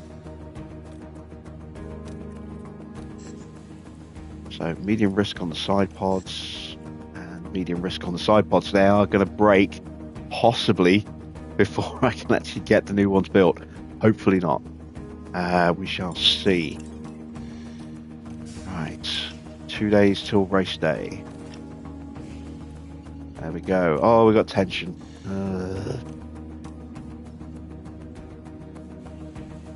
We'll intervene and hope. It's better than just doing nothing. There we go. And that is it. We are set up for tomorrow's race, which will be at Imola. So, once again, just a quick reminder, tomorrow at 6 is the next Frontier Unlock stream. We will find out some more information on F1 Manager 2024. Don't think they're going to... Well, they might drop a release date on us. You never know. About 3 months away from my thought of when it's going to release, which will be end of July. So, yeah, they might drop a release date on us tomorrow. We shall see. And I'll be back probably at the usual time, maybe slightly late, depending on whether I can, whether I've had time to catch the F1 manager footage or not. But aiming for the usual 8 p.m. start tomorrow. So that's it from me. Thanks for watching. I am Jim Bob, and I'll be back with more F1 Manager hardcore mode very soon.